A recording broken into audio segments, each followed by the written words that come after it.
Damn it, Cheryl, you've been working with us for 4 months, Connie said. This is the first time we made you come out with us. So don't think about leaving until you've had at least one cocktail. And you won't dance at least a couple of times, Nancy added. Today is Friday, there will be a lot of guys here. And you're a beautiful woman, there won't be any problem finding someone. One drink and I'm leaving, Cheryl replied. No dancing and no men. Cheryl, not that it matters, Helen said. But are you by any chance into girls? Of course not, Cheryl replied. Her new colleagues could not understand her. Only Connie knew the truth about Cheryl's life before she came to work at Zai's company. Cheryl was an attractive brunette, about 5'4" in tall. She had nice but not prominent breasts, a thin waist, and a nice but not particularly noticeable ass. Her best features were her green eyes and long legs. Connie, on the other hand, was blonde and shorter, only 5 feet tall. She had huge breasts and a round butt. She was 10–15 pounds overweight, but everything was in place, and men adored her. Nancy, the youngest of the bunch at 30, was the tallest but had the least curves, a cup breasts and slender, boyish hips. Helen, who was 44, was the oldest, but also the only one of the four who was married and had children. Cheryl was married for over 15 years, but unfortunately her marriage ended just 11 months ago. She was still going through a breakup, which explained her monastic lifestyle. If you're not into girls, then why don't you want to meet a good man? Asked Nancy. Because I already met one and ruined everything, Cheryl replied coldly. Besides, it's impossible to meet a good man in a place like this. Everyone you meet here are hunters for easy prey and one-night stands. No, thank you. Besides Connie, the other women were shocked by Cheryl's words. They looked at her, waiting for her to tell her story. But she was silent. She looked around the room as if trying to find a way out, but her eyes fell on the guy at the table on the other side of the room. Nancy and Connie followed her gaze and surprised expression to the table she was looking at. Cheryl completely forgot about her friends as she looked at the other table. The words of a song from her youth came to her mind. You stand in the corner, turn away. You're running away again. This was the first line from the Vixen song, How Much Love. She reminded Cheryl of how her marriage had progressed. Connie, who frequented this bar often, waved at several guys at the table, and they waved back. One of the guys stood up and walked towards their table. Connie noticed that Cheryl had already stood up and was carefully moving towards the table where the guy was sitting. There was a man Connie had never seen before. He had dark hair. He was lean, but still muscular. He turned his face away from them as if hiding something. He rose smoothly and walked away from the table. He headed towards the toilets along the wall near the door. Several guys asked Cheryl to dance as she tried to get to the man who had left the table. They barely slowed her down. One guy even grabbed her arm and tried to drag her onto the dance floor until she screamed for him to let her go. Connie quickly ran up to her friend. Roger, the guy who came over to talk to Connie, joined them. Cheryl, what happened? Connie asked. Cheryl ignored her friend and turned to Roger. That guy at your table is the one who went to the toilet. Is he your friend? How do you know him? She asked.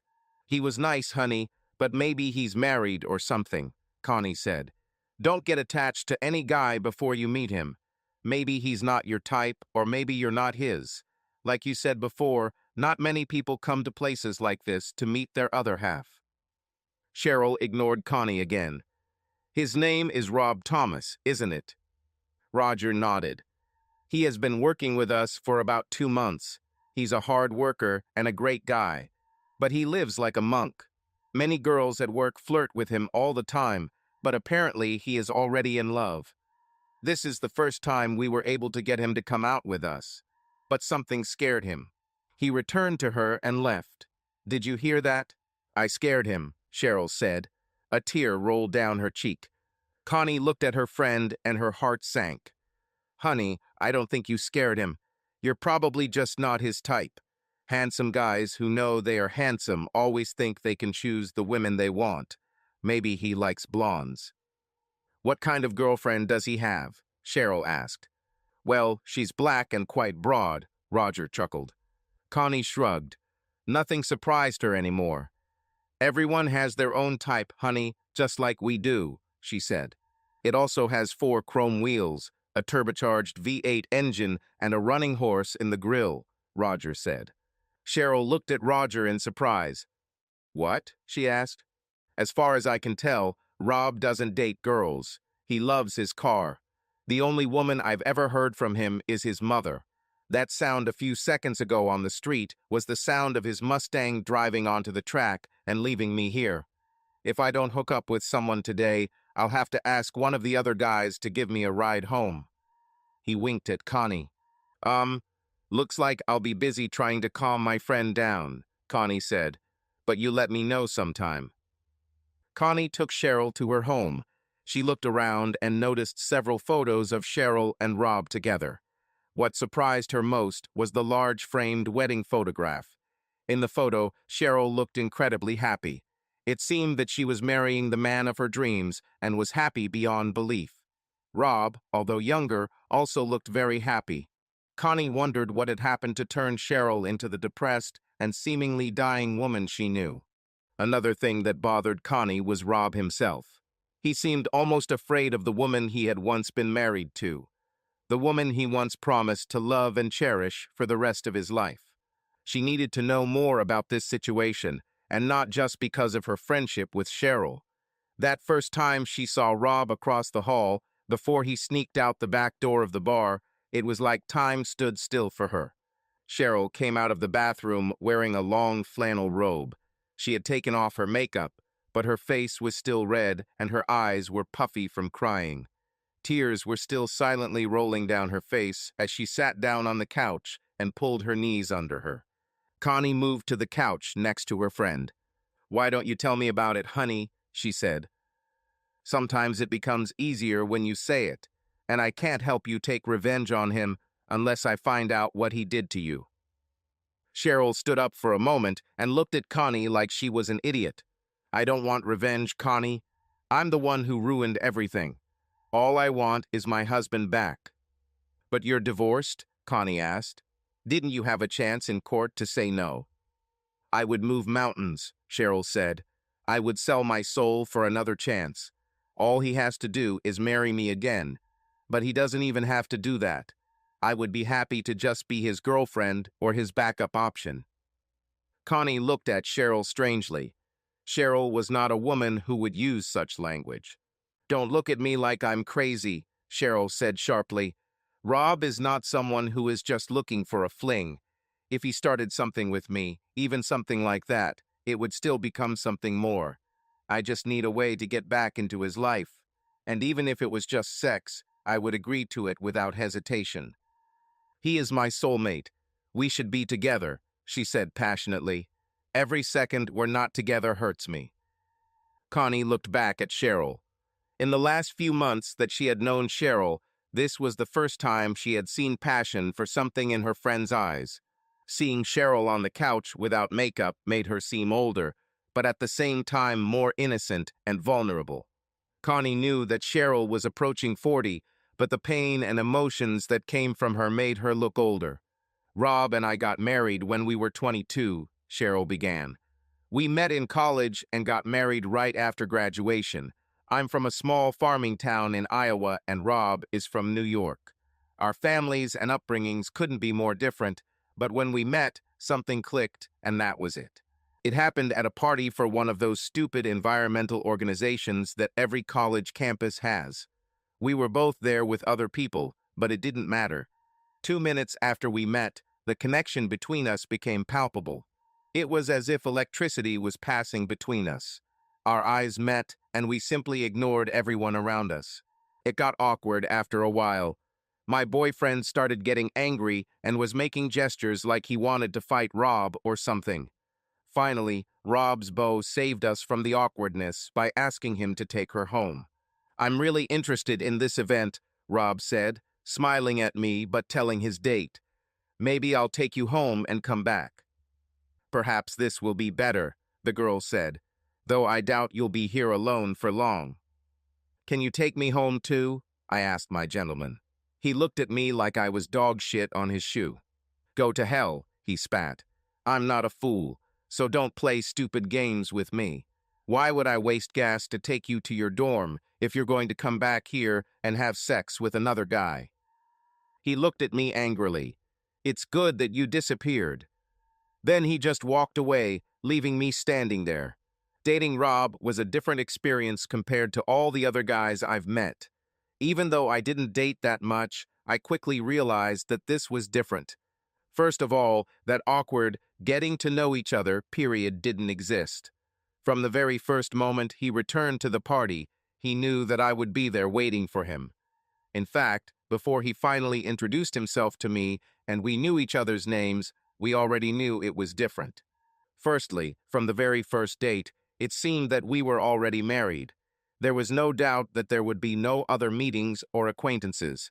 No awkward questions about whether we've become exclusive. We both felt it immediately. There was no more, I want to do this with my life, or after I graduate I'm going to. The rest of our lives will be spent not as me, but as we. We told each other everything that had happened to us up to that moment. Our hopes, our dreams, and what we did before. None of this mattered anymore. We bent our separate futures to fit into our new existence together. Our past relationships were as different as our backgrounds. Rob, of course, by the age of 22 already, had some experience communicating with the opposite sex. On the other hand, I had only recently started dating and was determined to remain a virgin until my wedding night. My grandmother was a virgin at her wedding, my mother was too, and I was determined to continue this family tradition. I expected Rob to be a little intimidated at first by my determination. I was even ready to give in a little in my desire to preserve my virginity before marriage. But Rob told me that if this is what I want, good for him as long as he becomes the man I marry. But you need regular sex, don't you? I asked him. He just smiled at me and said that the feeling he gets from just standing next to me and holding my hand is much better than sex. As is often the case, this laid the foundation for our lives. I loved Rob with all my heart and soul, and he loved me even more. It was as if he was giving me everything he had, and then he went and took even more to give it to me too. My life completely changed after that.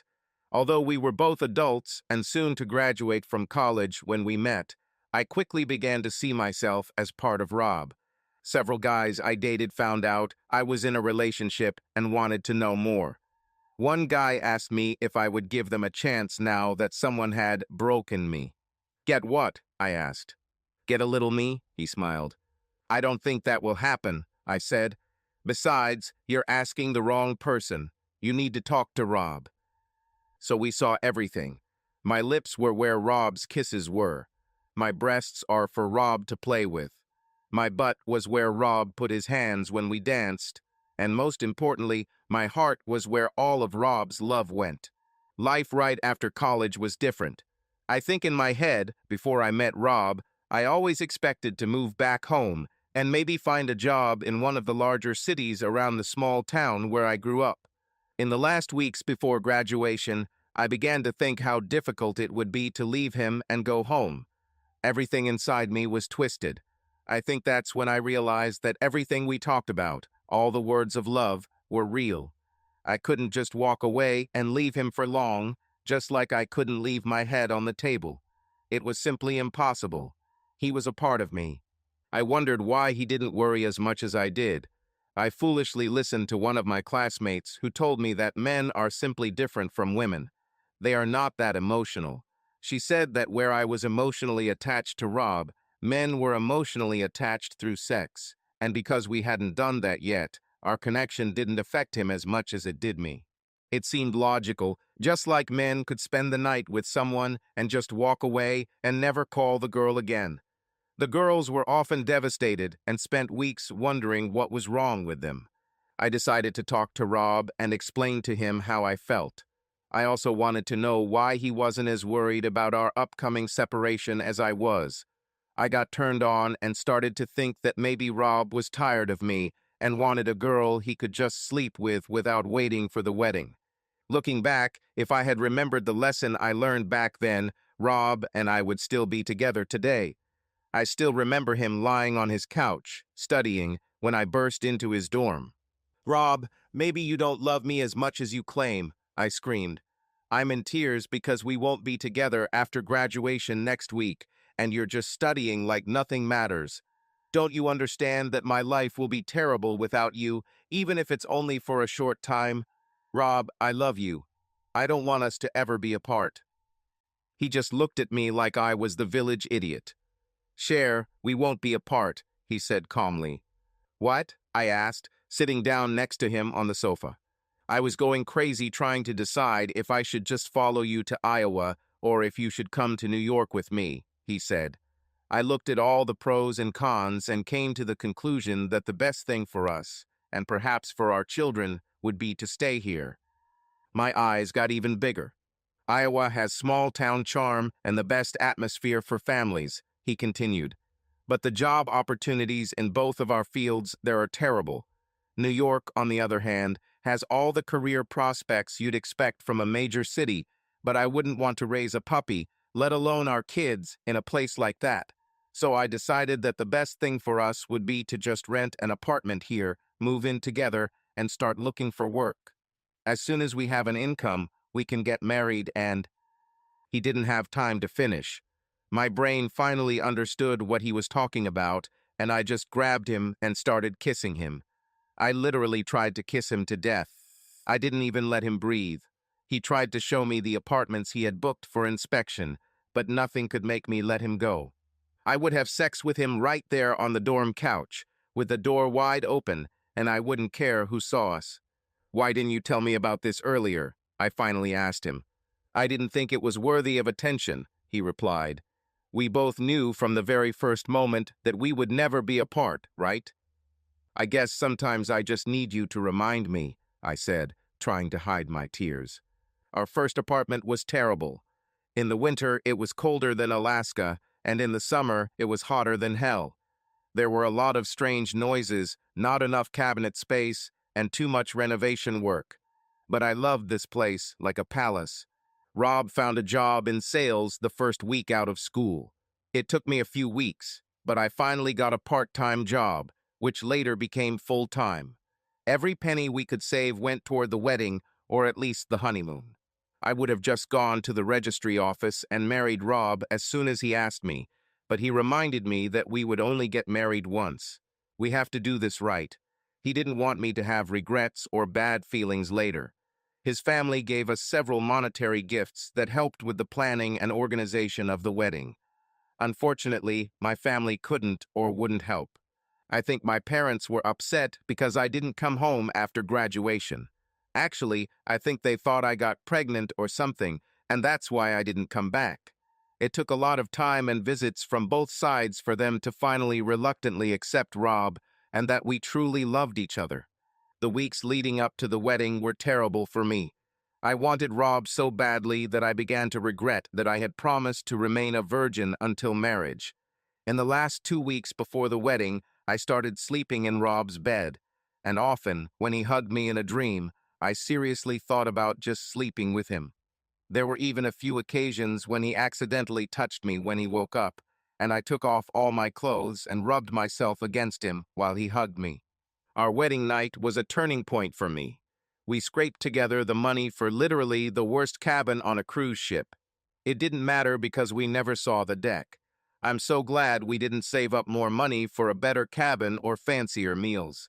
It would have been money wasted because we left the cabin 3 or 4 times during the 10-day cruise. Rob said I took to sex like a duck takes to water.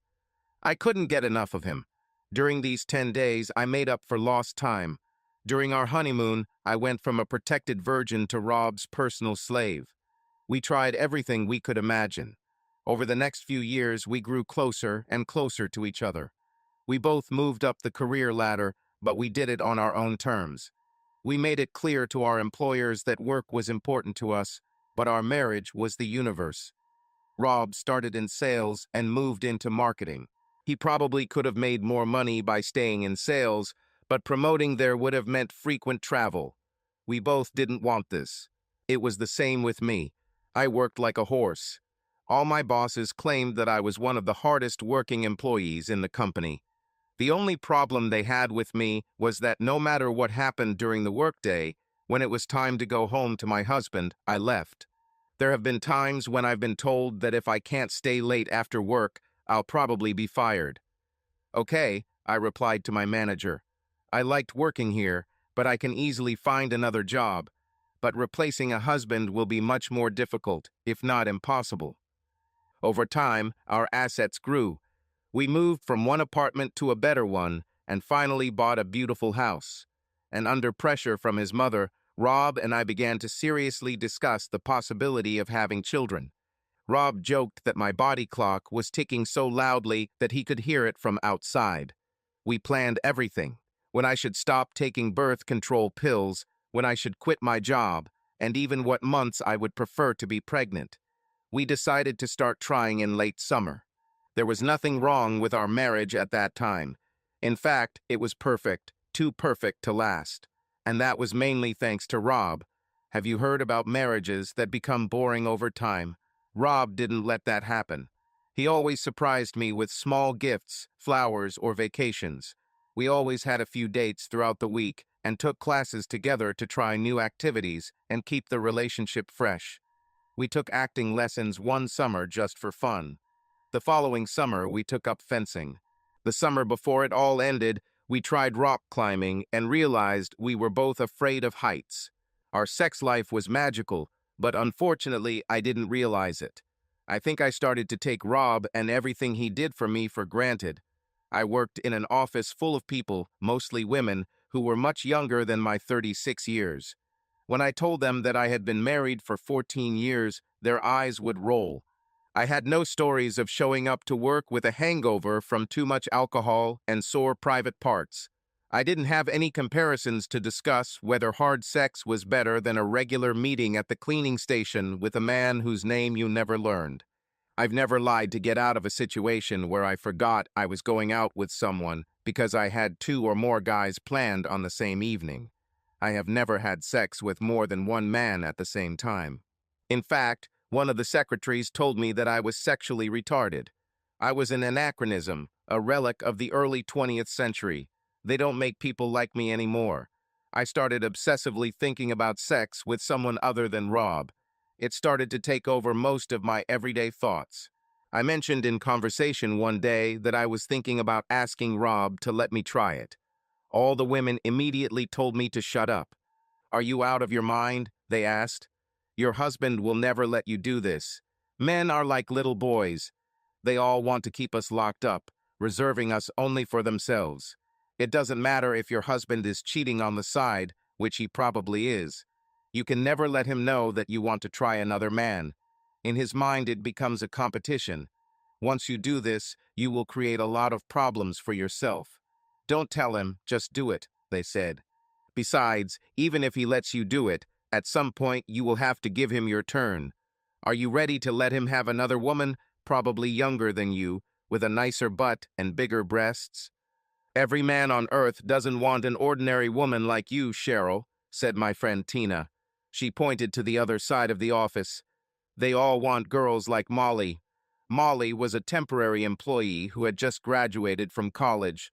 She was 5'10", weighed 115 pounds, had a 22 inches waist and natural 36 DD breasts. "Can you compete with something like that?" Tina asked. I shook my head, especially knowing that Molly, although she worked as a model to pay for college, had confided in me that she was looking for a marriage like mine and a husband like Rob.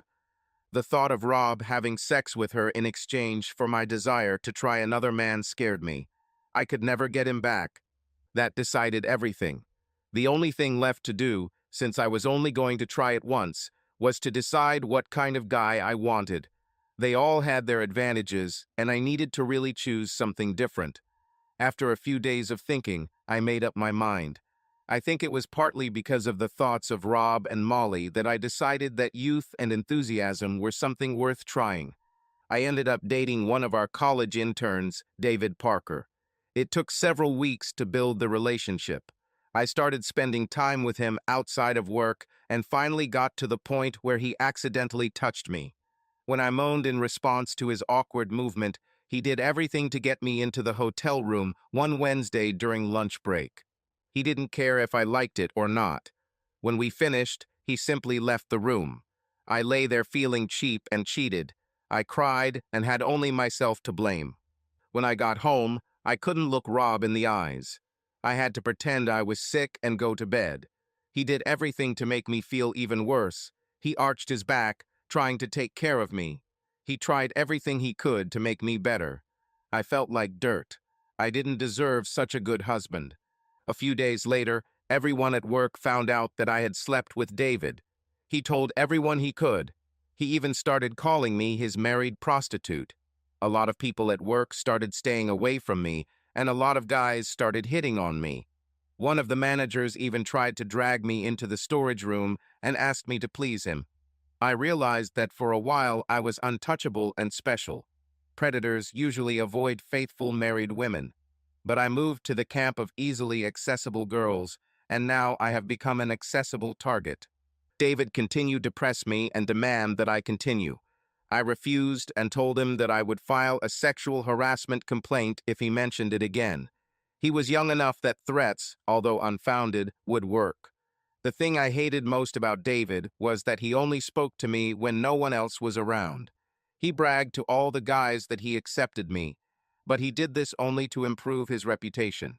It seemed to me that although I thought he was young and attractive, and it flattered my ego that I could still have an affair with someone who had just turned 20, he saw things differently. He didn't think I was attractive, just an easy target. Besides that, he was embarrassed that people might think he was interested in someone as old as me. He once even told me that I was only a couple of years younger than his mother. Of course, the same woman who helped me decide to do it the first time convinced me that I had simply chosen the wrong type of man. Tina reminded me that I got involved with Rob when we were both young. Maybe I needed a caring, gentle older man with even more sexual experience than Rob. Someone who will also play it safe because he will have nothing to lose, just like me. Normally, I would never have thought about this, but they put so much pressure on me to do something to get over the experience with David that I started to give up. They also made it clear that I had been acting differently since I slept with David, and if I had kept it up, Rob might have noticed a change. Neither of us knew, but Rob was no fool. We've been together too long for him to not recognize me. He knew something was wrong from the very first day I returned home sick. He didn't know what exactly I did, but his radar was on. I met Henry on the internet. I was actually looking for an older man to have sex with. He seemed perfect. His wife was dying in the hospital. Her illness dragged on. He hadn't had sex in years and missed it. He sought out secret relationships to occasionally satisfy his desires. I felt so sorry for him that I cried. It seemed to me that it was almost my duty to help this poor man in his pain. I felt even sadder after our first time. It took several hours to arouse him. I think the saddest moment was when I found out that the whole story about my sick wife was a lie. He was just a fraud. He wanted more sex than his wife could give him, even though he couldn't get aroused himself. When I left the motel, I realized that this scoundrel even stole all the cash from my wallet. I had to leave my bag, Idaho, and cell phone with the motel manager so I could go to the ATM and withdraw money to pay for the room. I couldn't afford for Rob to see the motel bill on his credit card statement. As bad as I felt then, it became even worse when I returned home. I took a shower to look attractive for Rob. Rob and I had sex fairly regularly, usually 4 or 5 nights a week. The problem wasn't our sex, it was my head. Apparently, I was already beginning to take him for granted, and I vowed that I would never make that mistake again. It took several days before Rob fully recovered from his cold and returned to our bed. He was still too tired for sex, and I was literally going crazy. Another problem was that he was still afraid that he might be contagious, so he didn't want to hug me. The bitches at work were still putting pressure on me. They were now sure that it was not a matter of age. I told them I vowed not to cheat again, but they reminded me that I had already done it twice, and it didn't hurt my marriage. It's better to get it out of your system and then have children in peace and live the rest of your life without regrets, like, I wish I had done this or that. Since Rob was still unwell and I was incredibly horny, I gave in. We left work early and went to a bar they knew about. That way I could meet a few guys and still get home in time without Rob noticing. I really thought I was protecting Rob the way he always protected me. After all, I tried not to let him know how much I suffered and wanted to try it all. To my surprise, a few minutes after we arrived, a guy named Greg, whom several of my work friends knew, came to our table. It turned out that Greg knew several of them very well. He explained that he was only into no-strings-attached relationships. He seemed a bit of a gigolo to me, but to be honest, I would never have fallen in love with him anyway. He was too self-confident and arrogant. I took his phone number so we could meet and finish this matter. After being tricked by Henry at the motel, I decided to satisfy my latest curiosity on my own turf. I took the next day off and called Greg for an early afternoon visit. He arrived around 1 p.m., which I thought would give me about 4 hours with him before I needed to change the bed sheets, air out the house, and get myself ready for Rob. We had rough sex all over the house. Then I heard applause behind me. Greg and I turned our heads at the same time. He was too exhausted to move, and I was crushed by his weight. I almost fainted, realizing that I was in more serious trouble than I had ever been in my life. "Hey, man," Greg began. "Don't say a word," Rob warned. "I'll just pack my things and leave. But if you open your mouth, I swear I will kill you." "She came to me herself. This is not my F." Greg began stupidly. To this day, I still don't understand why he spoke. Rob said he was leaving and that he should just keep quiet, but Greg absolutely had to open his mouth. Although Greg was physically larger than Rob, he could not match the rage that seethed within Rob. Greg was exhausted from pounding me for almost 15 minutes. A wave of adrenaline and pure hatred was seething inside Rob. Rob grabbed Greg by the neck and one of his arms and pulled him away from me. Greg screamed and started begging Rob, but it didn't help. Rob's right hand struck Greg in the face quickly and hard several times, while his left hand held him in place. He then slammed his head hard onto the floor and dragged him down the wooden steps by one leg. He simply opened the door and threw an unconscious Greg onto our lawn. I expected Rob to turn around, rush back upstairs, and start yelling at me or hit me, but he didn't. He just looked at me for a long time. I felt the weight of every tear that flowed down his cheeks as he looked at me. Then he simply turned around and left the house. My brain refused to work. I just stood there. Then, after a few minutes, I realized that he was probably outside, still beating Greg. I needed to be prepared to beg him not to leave. He said he was going to take his things and leave. I ran back to the bedroom and stood in front of his dresser. I won't let him take anything from this house unless he takes me with him. I waited there for several long minutes, my back pressed against his dresser. I have to do whatever he wants so that he doesn't leave me. I knew he would never hurt me, so I felt safe trying to stop him from taking his things and leaving. But I also felt like the stupidest woman in the world because I knew that no matter what I did, our relationship would never be the same again. I've read stories about marriages where there was betrayal. About half of them ended in divorce. This couldn't happen to us. I loved Rob too much for that. After some time, I began to wonder why he had been gone for so long. I went downstairs and noticed that Greg was just starting to come to his senses. Rob's car is missing. He didn't take anything. He didn't pack his things. He just left. He walked out of my life without a word. Damn, he had to come and get his things so we could talk. Greg began to crawl towards the house.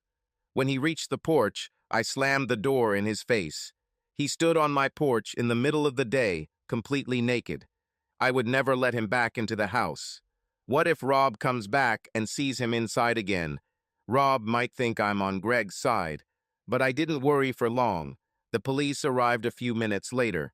They sat Greg down on my porch and called an ambulance. Then they knocked on my door. There were no cars in the yard, and I thought that if I just pretended that no one was home, maybe they would leave. But then I realized that I had to do something so that Greg and my versions would not diverge. I knew Greg had as much to lose as I did. He was married like me, which explained his no-strings-attached policy. I opened the door and started screaming. "I'm so glad you're here, officers," I said. "I saw that poor guy being attacked and his clothes stolen. I was afraid to open the door. I was afraid that the criminals might still be nearby." "Can you describe them, madam?" asked one of the officers. "No way," I said. "They will come back and take revenge on me. My name is West. Leave me alone." "There were 4 of them," Greg croaked. "Big bikers. After they took my money, they just took off all my clothes for fun." "Madam, are you sure you don't want to say anything?" asked the officer. "If no one comes forward, these guys may never be caught." "I have nothing to say," I replied. "I hope you can sleep tonight, lady," the second cop said. "I hope someday something happens that ruins your life, and you wish someone would intervene to prevent it." "Trust me, officer," I said, barely holding back tears. "After what happened today, I don't think I'll ever be able to sleep peacefully again, and my life is not at all as rosy as you think." After they left, I collected all of Greg's clothes, his phone, and his car keys. I was sure that sooner or later he would return for them. He will need his documents and phone, and probably his car keys. I just sat in the kitchen, wearing only a silk robe, which I threw on before opening the door to the police. I didn't cry, didn't move, just listened to the ticking of the clock. The phone rang, and I jumped up to see who was calling. I was hoping it was Rob, but it was Tina from work. I let the phone go to voicemail. 5 minutes later, the phone rang again. I jumped up again, hoping it was Rob, but again it was Tina. "Hello, Tina," I said tiredly. "Please don't call me again today. I'm not in the mood to talk." "This is not just a friendly call," she said. "I'm trying to help you and Greg with damage control. Do you have all his clothes, phone, wallet, and car keys?" "I have his clothes, phone, and car keys," I said. "I didn't find my wallet. It's probably in his pants." "Great, I'll pick it up in a few minutes," she said. "As soon as Greg has the phone, you can call tomorrow to coordinate your versions. Greg's wife is working late today. We're going to tell her that he was robbed by bikers, the same story you told the police. You can discuss together what was done to it and what they looked like. You may both have to testify. We have to protect Greg's marriage." "I'll throw his junk out on the lawn as soon as I finish talking to you," I said sharply. "I don't need to talk to him because I don't care about his marriage." "Cheryl, what's wrong with you?" she asked. "What about my marriage, Tina?" I screamed. "Who's going to try to save my marriage?" I started crying. "What are you talking about?" she asked. "I'll be right there." She hung up. A few minutes later, Tina drove up to my house. She knocked on the door, and I opened it to give her Greg's clothes and keys. "What's happened?" she asked. I told her the whole story. She was shocked. "Did your husband beat Greg like that?" she asked. I nodded. "He still hasn't come home," I said. "I don't know what to do. We were never apart." "I'm still trying to wrap my head around the fact that your sweet little hubby beat up Greg," she said. "Did he take a lot of his stuff when he left?" "No," I replied. "He just left the house." "Then you need to stay home for a few days," she said. "If he's really that mad at you that he doesn't want to see you, he'll try to get his things while you're at work." "That's probably what he'll do," I said. "Why do you care?" she asked. "You yourself wanted to replace him, didn't you? I mean, you've been cheating on him for the past few weeks because you wanted to try something new.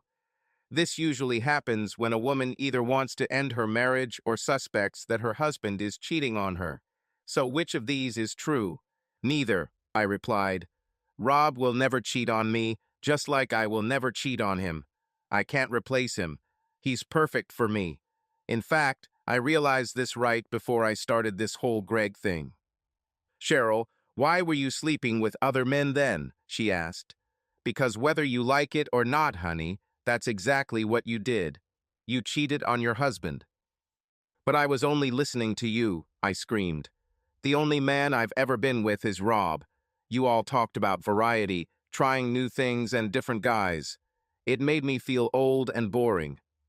Cheryl, why do you think we go to clubs and bars all the time? She asked me. Because it's fun and exciting, I said. No, she said sadly. We do this because it's better than coming home to an empty apartment alone. Ask any girl who does this. We are all looking for someone who will love us and take care of us always. We want someone who won't judge us or just have and leave us and who won't cheat on us. We are all looking for someone to love us like you do. I bet every woman you've talked to in the office is just jealous of what you have. That's why we all hate that bitch Molly. She is the only one who admits what she wants. So we're all trying to pretend we're okay with what we're doing, but I bet any of those women would gladly trade places with you.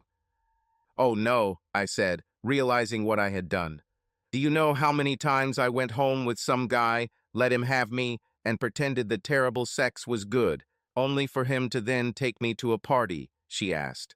And when sex is truly great, it's when the other person is really trying to please you because they love you. She shook her head. And most of the time you realize that they don't care about you. They will only call you as long as you agree. Even then, as soon as a guy gets bored with you or gets tired of having sex with you, he leaves, unless you do something wilder. At first, they just want you so badly that they will do anything to get it. She spoke as if she had been through it herself. Once they get it, the power shifts. You have to keep giving to them to keep them. Trust me, every one of those women in the office was always jealous of you. I started crying even louder. Hey, she said, it might not be as bad as you think. If he loves you as much as you've always said he does, maybe he'll forgive you. But whatever you do, be here when he comes back for his things. Call all his friends you know and find him, but never stop fighting for him. Never give up. You'll never find love like this again. While we were talking, she was going through Greg's clothes, but she couldn't find his wallet. She asked me to return it when I found it. The next morning, I called work again and said I was sick. I put on Rob's favorite outfit and started cooking his favorite dish. Then I sat down at the kitchen table and waited. By lunchtime, he did not call and did not return home. I made a list of all of Rob's friends and started calling them. Nobody saw him. I called his work and was told that Rob was taking the day off. In desperation, I finally called his mom. She hadn't heard of him either. I checked our bank accounts and found good news. Rob did not withdraw money from the accounts or close them. He didn't even use his credit card for the hotel yesterday or today. My heart ached, my head ached, my soul ached, but all I could do was wait. I finally called the police and filed a missing person report. They asked me some stupid questions and said they would get back to me. They thought Rob might have run off with another woman, and if so, he had a right to do so. I could divorce him for abandonment if he was gone for a certain amount of time. They said they would contact me if there were any leads and hung up. That night, I fell asleep on the couch out of pure exhaustion. As soon as I woke up, I ran around the house to see if anything had changed or if he was here. The next morning, I called all of Rob's friends again. Again, no one heard from him. Finally, when I reached one of Rob's best friends, Danny Ames, I got a reaction. This time I didn't talk to Danny because he was at work. I talked to his wife. If I had spoken to Danny, I probably would have gotten the same reaction as yesterday. But women are different. We haven't seen him, she said. Her voice was very tense and harsh. Something clicked in my head. Are you sure? I asked. Obviously, this was the last straw, and she gave away everything that was in her soul. Rob is one of the nicest guys I know, she snapped. Why don't you just leave him alone, you bitch? You've already caused him so much pain that he's going to leave town. Can't you just leave him alone? You literally destroyed this man. He quit his job and is now homeless. He left you everything he had, but you also had to twist the knife and poke him in the face. No wonder so many men just hate women. A bitch like you ruins our lives. Then she became silent and was breathing so loudly that I could hear it through the phone. Cheryl, can I ask you a question? She asked. How does it feel to know that you broke the heart of someone who loved you selflessly? I saw you two together. Remember, we had barbecues and parties together. I know how he treated you. How does it feel to know that someone loved you so much and you just took their heart in your hands and crushed it? Are you feeling good now? Apparently not, because you're still trying to torture him. Cheryl, just leave him alone. You won, you completely destroyed him. He will never be the same, so just leave him alone. If you ever loved him in all the time you were married, just leave him alone. Then she hung up so hard that my ears were ringing for a while. I couldn't help myself. I started crying again. Why doesn't anyone see that I'm in pain too? I loved Rob as much as he loved me, and I knew it was my fault that we ended up in this situation. I was dying inside, but no one cared. Maybe 2 hours later, the phone rang. I didn't recognize the number. "Hello," I said in a wooden voice. "Where should I send his things?" shouted the indignant woman. At first, I thought she was talking about Rob. I told Greg the last time he tried to pull this bullshit that if he cheated on me again, it was over between us. Now he is completely yours, home destroyer. As soon as I find out where you live, I will beat you to a pulp. But first, I'll show you a photo. I want to see if you're so insensitive that you don't care that the man you're cheating with had 3 small children who depended on him. How could he do this to his children? A bitch like you probably doesn't have children. You just want to have sex with whoever you want, and there are no consequences. You just destroyed our family, so I hope you feel really good now, bitch. Then she hung up too. I didn't understand why she blamed me. I didn't know Greg had children. Hell, I barely knew he was married. He made it seem like his wife, and he were going to get a divorce. I think they'll probably actually get divorced now. I felt sorry for the children. But as cold as it may sound, this is Greg's problem and his responsibility, not mine. My problem was to get Rob back, and I was willing to do whatever it took to get there. I decided to go to Danny's house and talk to Angie. She might want to beat me up, and I'll let her do it if she tells me anything about Rob. But she was the only person I knew who admitted to seeing him in the last 2 days. I was torn between going to Angie's and what if Rob came home and got his things while I was gone. I called Angie and begged her to come and talk to me. I begged her, for the sake of the entire time we'd known each other, to at least let me speak, and if she didn't like what I had to say, she could just leave. If she can figure out that I just made a mistake, maybe she'll tell me what she knows. She said she would think about coming, but didn't think it was a good idea. She said she was afraid that if she saw me, she might beat me up, so maybe we should talk on the phone. Then she added that perhaps she would come after all or just call back. Or maybe he will do neither one nor the other. I felt like she had to call someone to make a decision. I didn't know if she wanted to call Rob or Danny, but I hoped she would tell me something. I dozed off again, sitting at the kitchen table. A knock on the door woke me up. I looked out the window and saw a woman standing on my back porch. I walked around the house when I didn't see anyone in front, she said with a smile. She looked like a girl just out of college. I was sure that she was selling something, and I wanted to get rid of her as quickly as possible and return to my misfortune. "Are you Cheryl Thomas?" she asked joyfully. "Yes," I replied. I thought that these sales companies were probably starting to buy identities and information about potential clients, just like they do on the internet. She handed me a stack of papers, and I reflexively accepted them. "It's been handed to you," she smiled even wider. "Have a nice day, ma'am, and don't forget to spay or neuter your pet." There should be a law against what that little bastard did to me.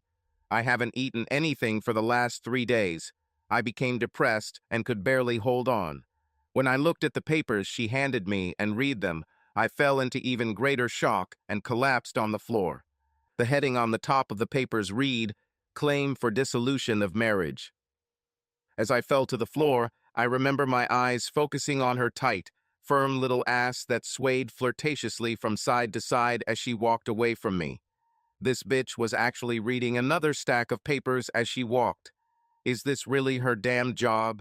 She just ruins one marriage after another all day and then goes home and has dinner. Maybe one day she'll have to serve her own husband with divorce papers. I wanted to kill this bitch, but I realized that she didn't destroy my marriage. I did. But I was determined to save him. I thought I had good relations with my neighbors. At least that's what I thought. I don't know how long I lay curled up in the doorway holding those damn papers, but when I came to, I noticed that my neighbor, Mr. Smithers, was mowing his lawn. I was lying there, curled up in the doorway, in full view of everyone, and he was just cutting his damn grass. Maybe he thought that either debauchery or stupidity was contagious. Maybe he thought that after what I'd done, I should just lie there and rot. I also noticed that my phone was ringing. I picked up the phone and said hoarsely, "Hello?" I was sure it was Angie, but it was a man. "Good morning, Mrs. Thomas, or whatever you want to call yourself," he said. "I would like to make arrangements to come and pick up the papers and my check. I'm tired of people acting like I know what's going on." "Who are you?" I asked coldly. "Forgive me," he said. "I'm Oscar Goldman. I am representing your ex-husband in a divorce case. According to our agreement, I must come and pick up the papers and check from you. In a few months, everything will be finished and decided." "Wait, Perry Mason," I growled. "I'm not a lawyer, but I know that's not how it works. I should hire a lawyer too. We then set up meetings and discuss whether both parties want a divorce and whether we can go to counseling. Then, if we can't resolve our differences, we schedule more meetings to discuss the division of property, blah, blah, blah. But believe me, there will be no divorce here." "No, ma'am," he replied sharply. "In our state, if you are married without children, you can get a no-contest divorce in 90 days if there are no issues regarding property or child support. I do this for a flat fee of $189. My client assures me that this is one of those cases. I assume you have already received the papers and have seen his proposed agreement."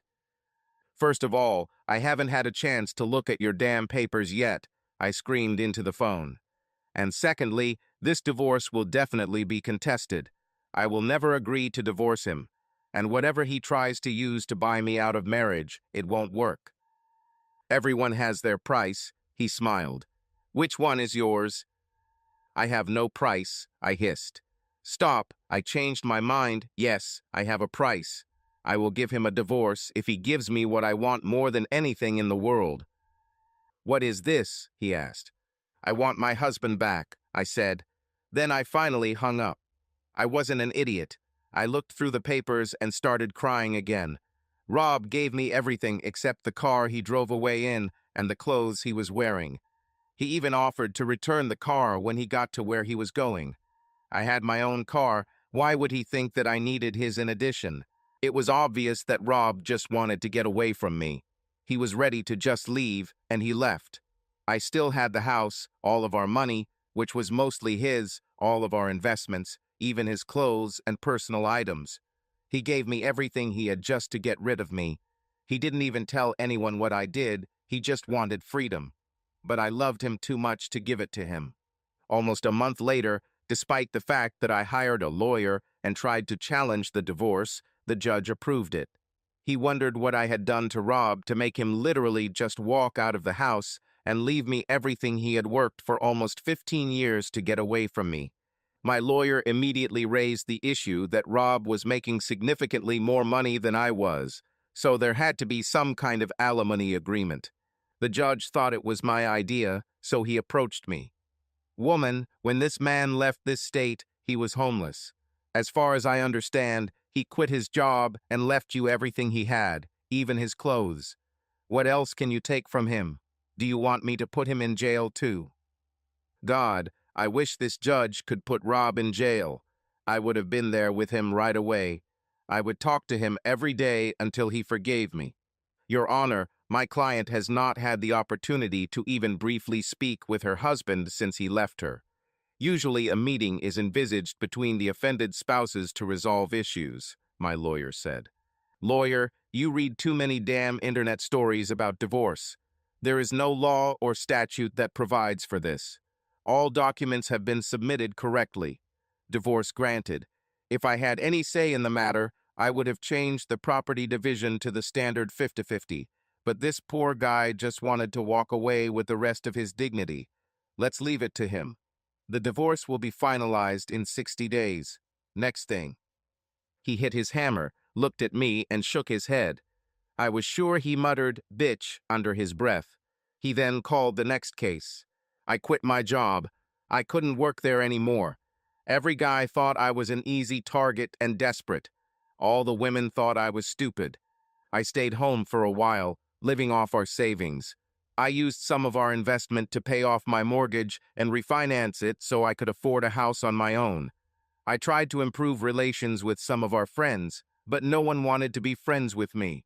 Apparently, rumors quickly spread about what I had done, how I destroyed 2 families and deprived 3 small children of their father. I also humiliated Rob, who everyone thought was a decent person and who didn't deserve what happened to him.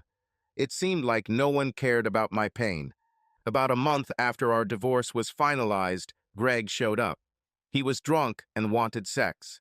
He said I owed him because he didn't tell anyone that it was Rob who ruined his face.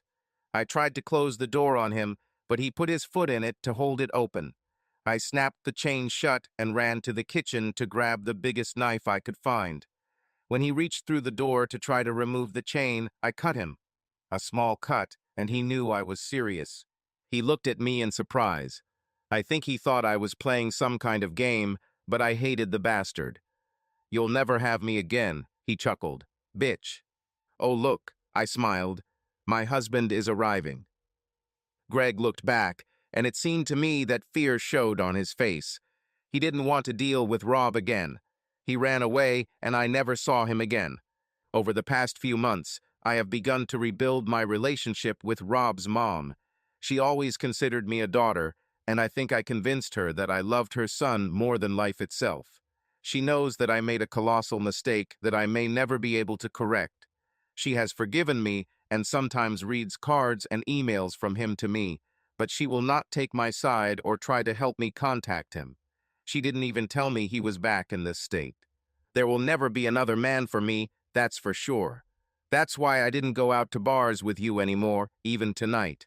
Like I said, my intention was to just have a drink and go home. I went because I really couldn't stand being alone today. That's probably why Rob came out tonight, too. Connie looked into Cheryl's eyes and noticed how tears began flowing down her friend's cheeks again in fresh streams. Something made her very upset again. "What's so bad about tonight?" Connie asked. "Today would have been our anniversary," Cheryl replied, crying. "Well, then tonight is a great time to start, isn't it?" Connie asked. "Start what?" Cheryl asked through tears. "Our plan is to get him back," Connie said. "Are you still talking about some kind of retribution?" Cheryl asked. "Why should you take revenge? He didn't do anything wrong, did he? To be honest, you did it. But when I talked about coming back, I meant the 2 of you reuniting," Connie said. "Are you serious?" Cheryl asked, perking up.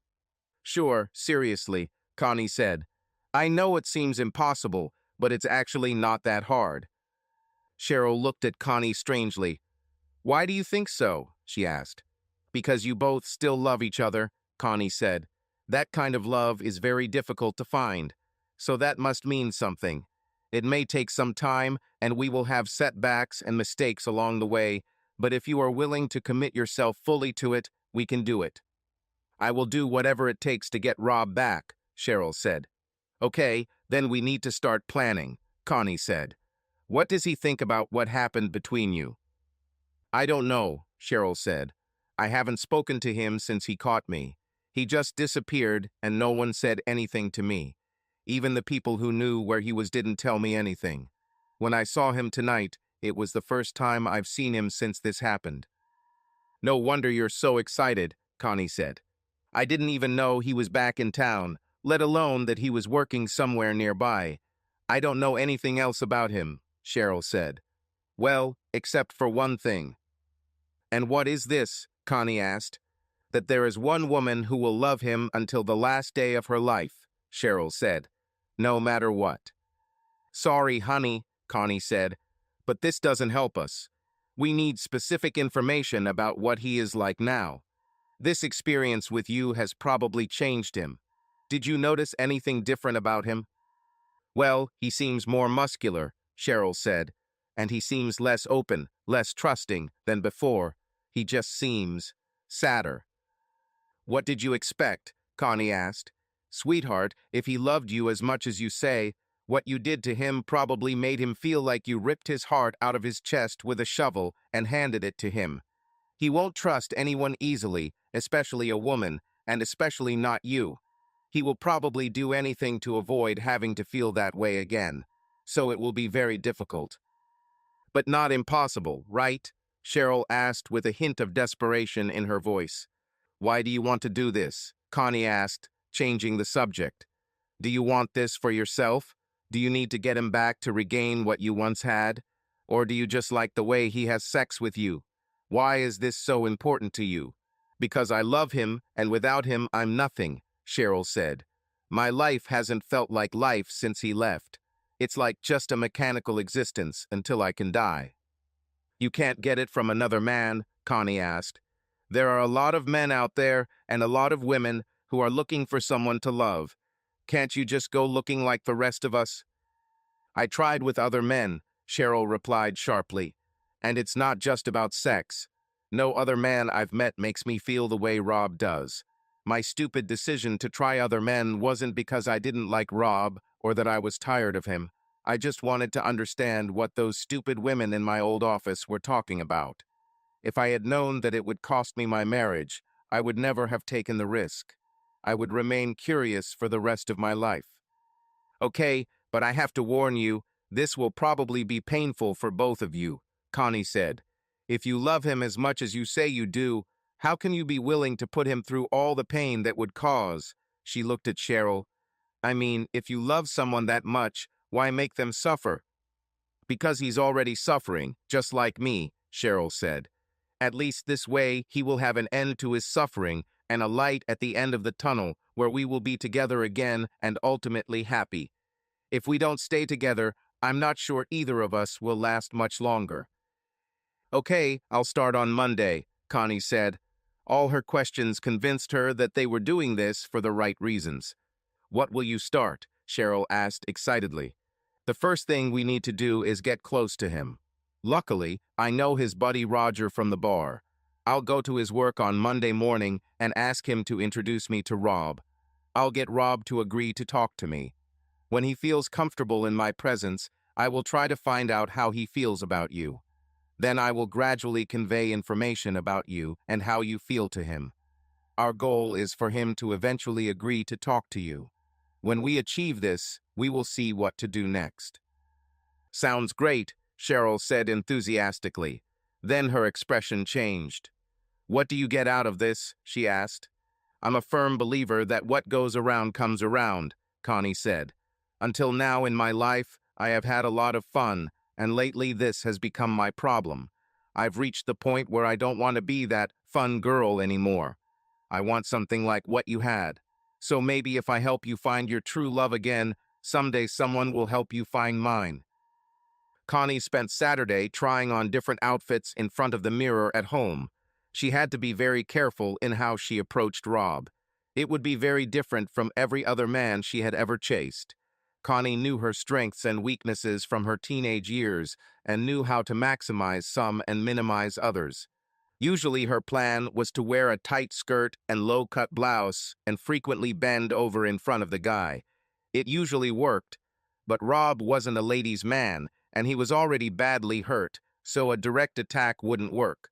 She'll probably only scare him.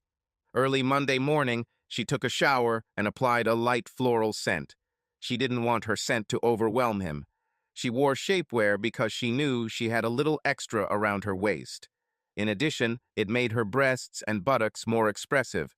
She wore a beautiful dress that, although it wasn't low-cut, still showed off her deep cleavage, making it clear to anyone who looked that she had impressive breasts underneath. She drove to Roger and Rob's office.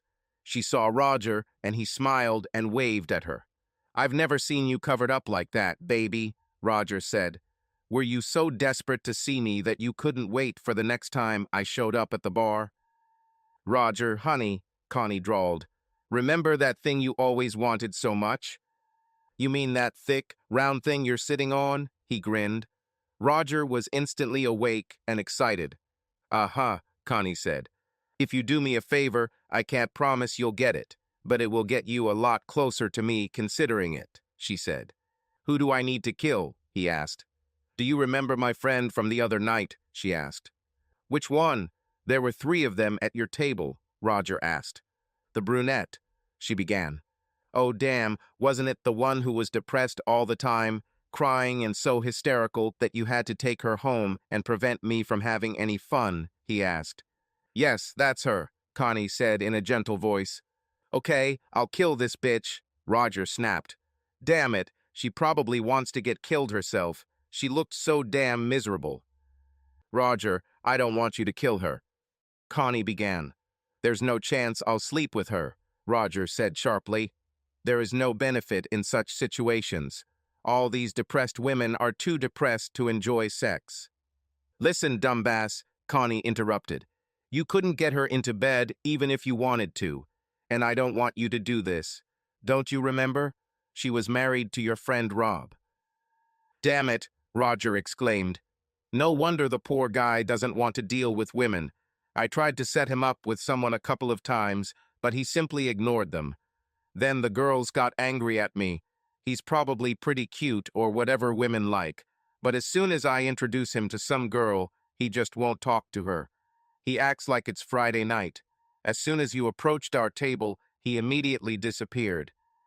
Roger made a sound like the howling of the wind, which he thought was funny, but made Connie just look at him strangely. Well, they weren't always like this, Connie said. They were very much in love with each other for a long time until something ruined everything, and they got divorced. Now they are both unhappy without each other, and I intend to bring them together again. Good luck with that, Roger chuckled. I need you to introduce me to him and stay with us until he starts talking to me, Connie said. Then I can handle it myself. Oh, so you want your friend's man. You seem to be quite the scandalous girl, right? Well, I don't care as long as I get mine. I'm ready for a threesome if you're interested, he grinned. Just do me this favor, please, Connie said, smiling. She thought about what Cheryl had told her, especially the things that pertained to her and Rob's relationship. Connie made several decisions about her own life. The first one was that she was really tired of being the fun girl everyone had and then left alone while they went back to their wives and girlfriends. It's time to find your own partner. She was completely honest with Cheryl about this. It was also true that Connie really wanted to help Cheryl get Rob back. She sincerely wanted to see Cheryl happy, although she doubted that this was possible. The look in Rob's eyes was even worse than Cheryl's. It seemed that his soul was wounded. Connie didn't believe he would ever take back the woman who did this to him. If he does, great for Cheryl, but if he doesn't, Connie wouldn't mind if Rob ended up in her bed one day. Roger took her hand and led her down the corridor. He knocked once on the office door and entered. The man in the office was talking on the phone. He turned to look at them, still talking into the phone. He nodded to Roger and looked at Connie appraisingly. His face showed no emotion as he assessed her. What happened, Rog? Rob asked when he hung up. Yeah, nothing special, bro, Roger said. This concerns your noisy gasoline victim. Be careful about insulting the love of my life, Rob smiled. His tone suggested he was joking when he called the car the love of his life, but Connie wasn't sure he was joking. Anyway, Rob, do you remember that Friday night I finally talked you into going to the bar with us? Rob nodded, and Connie noticed his face and shoulders tense at the memory. I brought Connie to talk to you about your religion, and you just disappeared, Roger said. Connie saw Rob replaying this moment in his head. The tension in his body was so strong that she thought he might break. She needed to somehow diffuse the situation. I hope I didn't do anything to scare you, she said. No, it's not about you, Rob said in a wooden voice. It was someone else. And even when he said someone else, Connie saw that his consciousness seemed to have turned off. It seemed that the thought of Cheryl caused him so much pain that he seemed to lose touch with reality every time. Connie began to wonder if he hated Cheryl that much, or if he still loved her so much that not having her around hurt him so much. Anyway, Connie wants to join your, well, religion. So I thought you could initiate her into the teachings of the Mustang Church, Roger said. Suddenly, Connie realized how smart Roger really was. It was perfect. He gave her a great way into Rob's life. I really want to buy one, she said with delight. But I only saw them from afar, and I don't know anything about how to own such a car. For example, what kind of maintenance needs to be done? I have thousands of questions. Connie noticed that Rob's gaze on her had become softer. When she first walked in, Rob looked at her as if Roger had brought fresh poop and placed it on his desk. Now he looked at her as if he was wondering what she would look like in a Mustang. I have too many questions to bother you while you're working. Maybe we can meet somewhere later. She took the notepad from his desk and wrote down her numbers home and mobile so he could call her later. If you call me on my mobile, I will be in touch at any time, she added. She and Roger walked towards the door. Connie, standing in the doorway, turned around and said to Rob, I promise there will be no one else, just you and me and your car, of course. Then he and Roger closed the door, leaving Rob alone with his thoughts. As soon as Connie and Roger closed the door, Roger noticed that there was no one in the hallway. He took the moment to grab Connie's buttocks. Well, how did I cope? He asked. I have to admit, it was very clever, she said. So I'm entitled to something, he asked. I said I'd think about it. She began. Connie nodded and smiled. She patted Roger on the shoulder. Then you need to convince him to call me, don't you? She said, knowing that she would never have any sexual relations with him again. She kept thinking about what she had learned about Rob and Cheryl. When they met in their 20s, he was already sexually active, but he put it on hold for her. He didn't make an issue of it or complain because, as important as sex was, Cheryl was more important to him. It was like her mother once said many years ago, if a man really loves you, he will wait. All men ever wanted from Connie was sex. If they didn't get it, they moved on to another woman. When they got it, they still ended up leaving. She was just a body to them, and Roger saw only that in her. There couldn't be a future between them, so why waste time on it? There was one more thing that she had never noticed before, jealousy. Rob loved Cheryl so much that seeing her with another man destroyed him. This drove him to the point of violence, almost killing a man and causing him to leave his life, career, marriage, and everything he had. The thought of sharing someone he loved so much drove him crazy, and as she saw, he was still suffering from it. Roger didn't care who slept with Connie. He was ready to share it and even be one of the 5, if only he received his share. If he cared even a little about her, he wouldn't be able to do this. Connie suddenly realized that many of the things she thought about men were probably wrong, and even more, she decided that she needed a man like Rob. Connie left Roger and Rob's office and headed straight to her job. She sat down at her desk and looked through her incoming documents to see what was urgent. She picked up the piece of paper and waved to her boss across the room. He waved back. She called him in advance and warned him that she would be late, so he just nodded. He wasn't as strict with her as he was with the rest of the staff because she pleased him from time to time when he needed it. She pretended to look for the number on the piece of paper in her hands and dialed it on her phone. When the other end of the line answered, she started talking. Cheryl, how are you feeling, dear? She asked. I'm not feeling well enough to go to work today, but I'm feeling better, Cheryl replied. At least I have hope now. Oh, honey, you have even more than that, Connie said. Meet me in the park near work for lunch. Bring me something nice because I skipped breakfast for you. Okay, I'll be there, Cheryl said and hung up. Connie waited impatiently for Cheryl in the small park. Nearby were several mothers with small children who walked unsteadily and rushed around the playground and sandbox nearby. A few minutes later, she saw Cheryl walking towards her with a couple of packed lunches from a nearby cafe. Cheryl looked nervous as she placed the boxes on the bench. Connie opened one and began to eat the sandwich, which contained many different deli meats. Well, Cheryl asked, what got you so excited? Have you come up with something that will help our plan? Oh, much better than that, Connie said. She took a can of Pepsi from the box and opened it. Well, tell me, Cheryl insisted. Okay, Connie said, pretending it didn't matter. I talked to Rob today. I gave him my phone numbers, and I hope that he will call me soon so that we can meet and talk. Cheryl was shocked.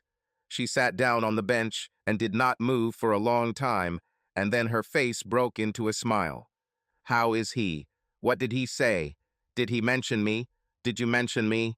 Does he hate me? Where was he? How long has he been back in town? She asked all the questions in a hurry, without stopping to take a breath. He's okay, Connie said slowly. He didn't mention you.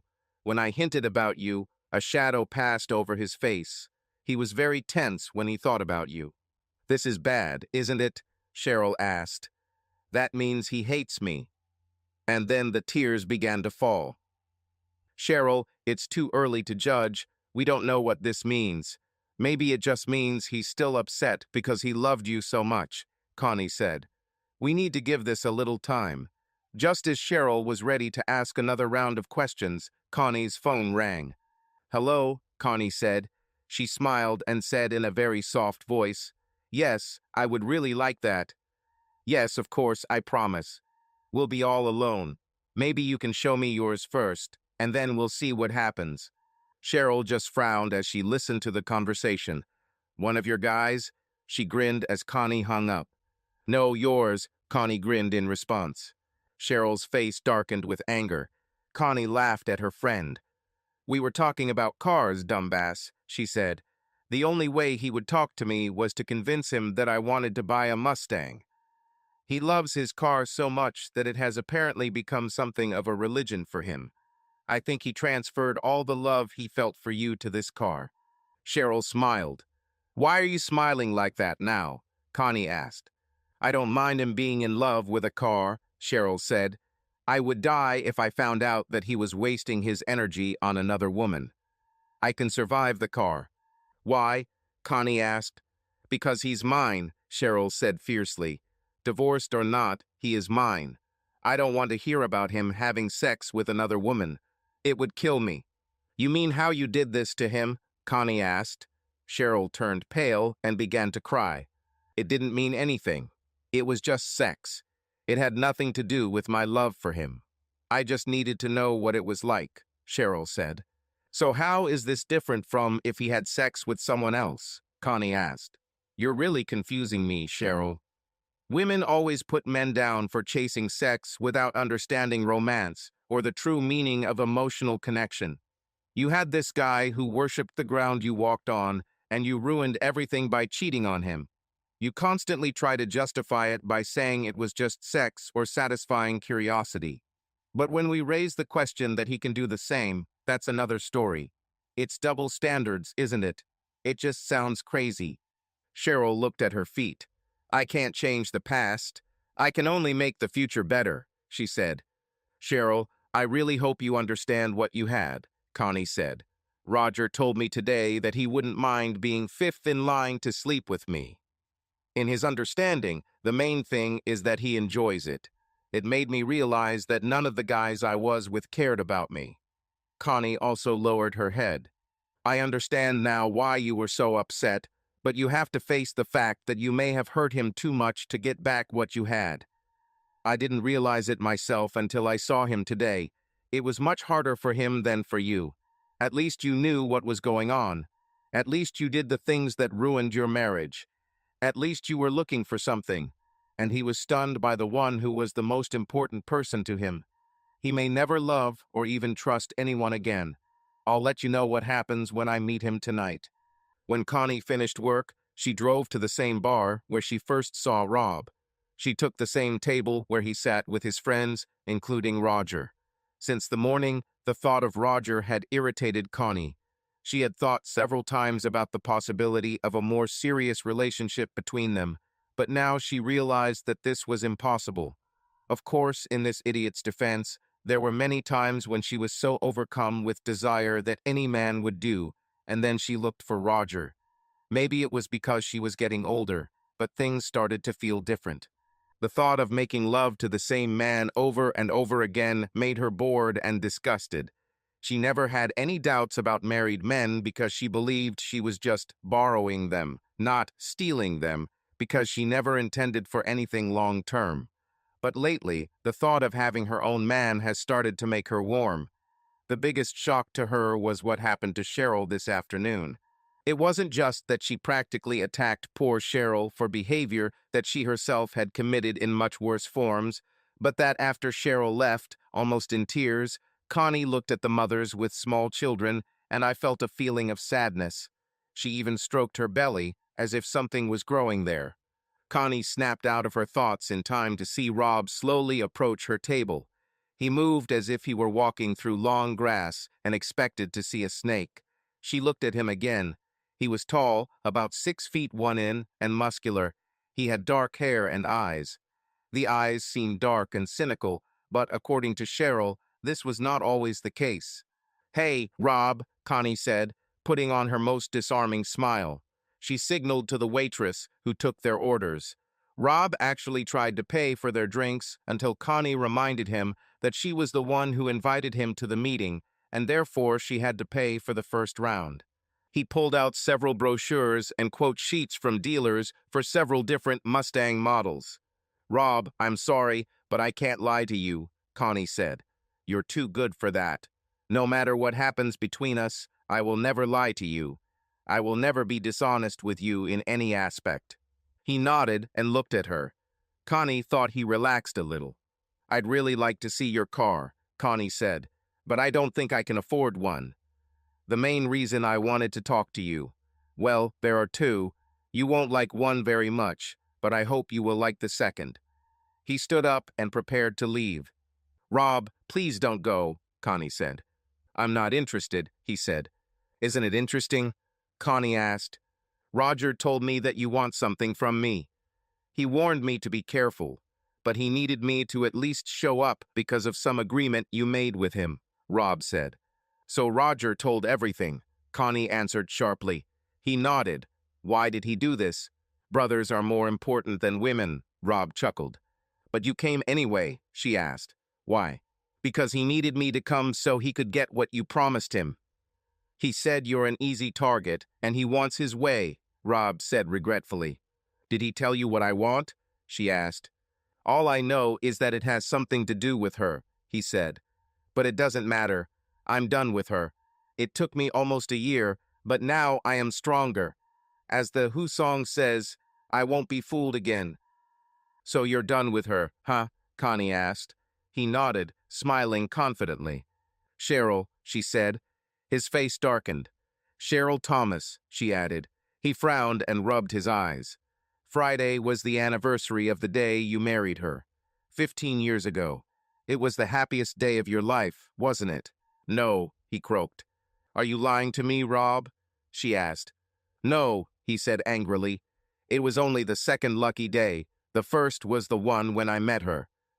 He turned to leave again. "Rob, please don't go," Connie said softly. "I'm not trying to hurt you or hurt you. I'm not even trying to deceive you. I told you what was happening as soon as you sat down. Actually, I like you and I would like to help you, whether you believe me or not." "Why?" he asked. "Rob, I know what you've been through. I heard this from Cheryl on Friday night. I know what she did to you and what it did to her. I know how much you sacrificed for her and how it all ended. I know how meeting her and falling in love with her changed your life.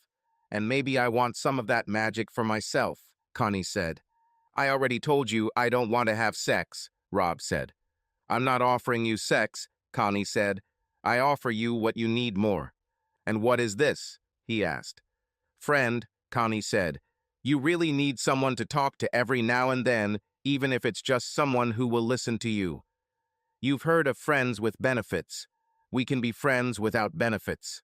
He looked at her as if he was considering it. He sat down, which was a good sign. She noticed his shoulders slumped, and he looked terrible. It seemed that all the bravado with which he approached her was just a facade. "I loved her so much," he said. "Rob, she loves you too," Connie said. "More than anything I've ever seen." "People aren't perfect, Rob. We all make mistakes and bad decisions. We all take things for granted and only then realize that they are actually conditional. This woman has been living in hell for 11 months now. She had to come to terms with the fact that she did something really stupid that alienated her loved one forever. Can you imagine such pain? His eyes darkened so suddenly that she thought he had blinked. A moment ago, he was sad, depressed, but now an angry bear stood in front of her. He stood up and grabbed Connie's hand, dragging her out of the bar. He led her to his car. She could understand why he loved her. It was the most brilliant black she had ever seen, more polished than most limos. Everything on the car that wasn't black shone with chrome like nothing she'd ever seen. Even the interior was completely black or chrome. When he started the engine, the car vibrated. The next sound she heard was the squeal of tires trying to grip the road.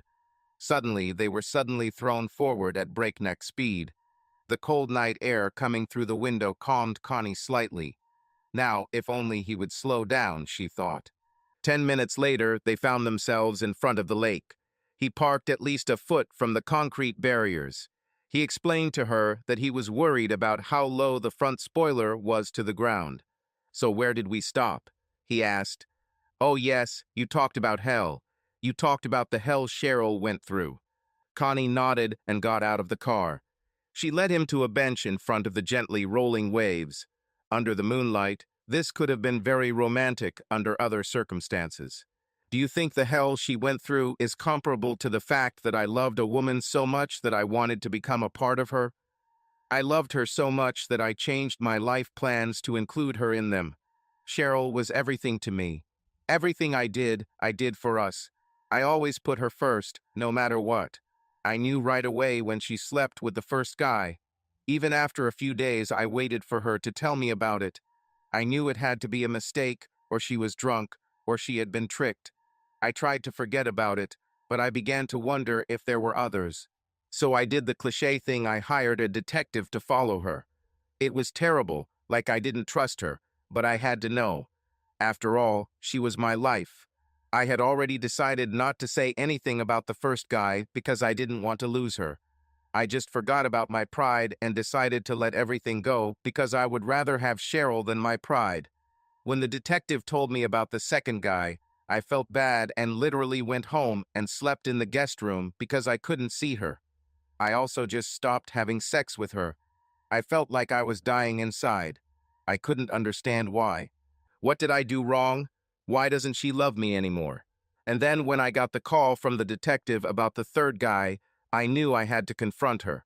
I was going to just wait for them to finish and leave quietly. But what they said hurt me so much that I could not remain silent. I just wanted her to know that I was still there, and she hurt me so much. I think at that moment I thought that maybe deep down she still cared about me as a person, perhaps as a friend, even if she could never love me the way I loved her, and she did. So I made the biggest mistake of my life. When I walked through the door, they were so busy with each other that they didn't even notice me. I couldn't move, I was just frozen there. It felt like my soul was being torn apart with every move he made. I'm sure women think about it differently, and I've tried to be modern, but I can't. Men are wired to believe that their partners belong to them. And more than that, this was the woman I wanted to be with for the rest of my life. Ever since we became a couple, I foolishly believed that we loved each other and belonged only to each other. My greatest dream was that we would have children and grow old together. Do you know what a pain it is to hear some idiot call your wife his little bad bitch? Do you know what it's like when he asks her if she wants him to knock her up?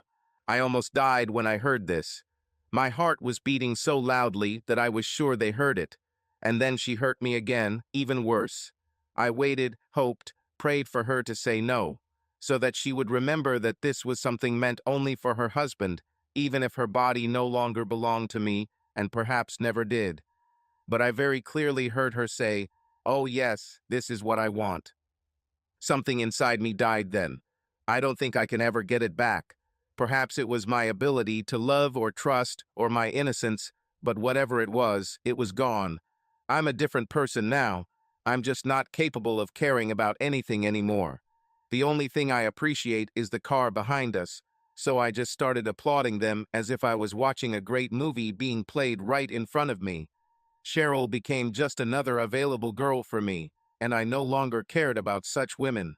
I warned this guy not to say a word, but he couldn't stop himself from commenting. He forced me to beat him. I was just trying to be modern and mature in this situation. I had already decided to just grab some clothes and leave. After all, Cheryl didn't belong to me. It was her body, and she could share it with anyone. The only reason why one person devotes himself to another is because he loves him. I think it was hard for me to realize that I had dedicated my life to someone who didn't feel the same way about me, so I beat him up. Then I looked at her and just realized that I didn't want to see her anymore. I didn't want any clothes, I just wanted to get as far away from her as possible. She was poison to me. I found a job in a neighboring state and started a new life. None of my friends talked to her. I was very clear that if either of them told her anything about me, he was no longer my friend. The only one I gave a break to was my mom. I knew my mom was getting old and lonely, so I let her talk to Cheryl, but I warned her. If she ever tells Cheryl anything about where I am, I will stop communicating with her. I transferred back here because my mother's health is deteriorating. This city is big enough for both of us. I've been here for over a month now, and I've only run into her once by chance. I'll never go to that bar again. She can take it for herself. I'm not dating, so we won't cross paths. Everything will be fine. I have absolutely no interest in what she does or with whom.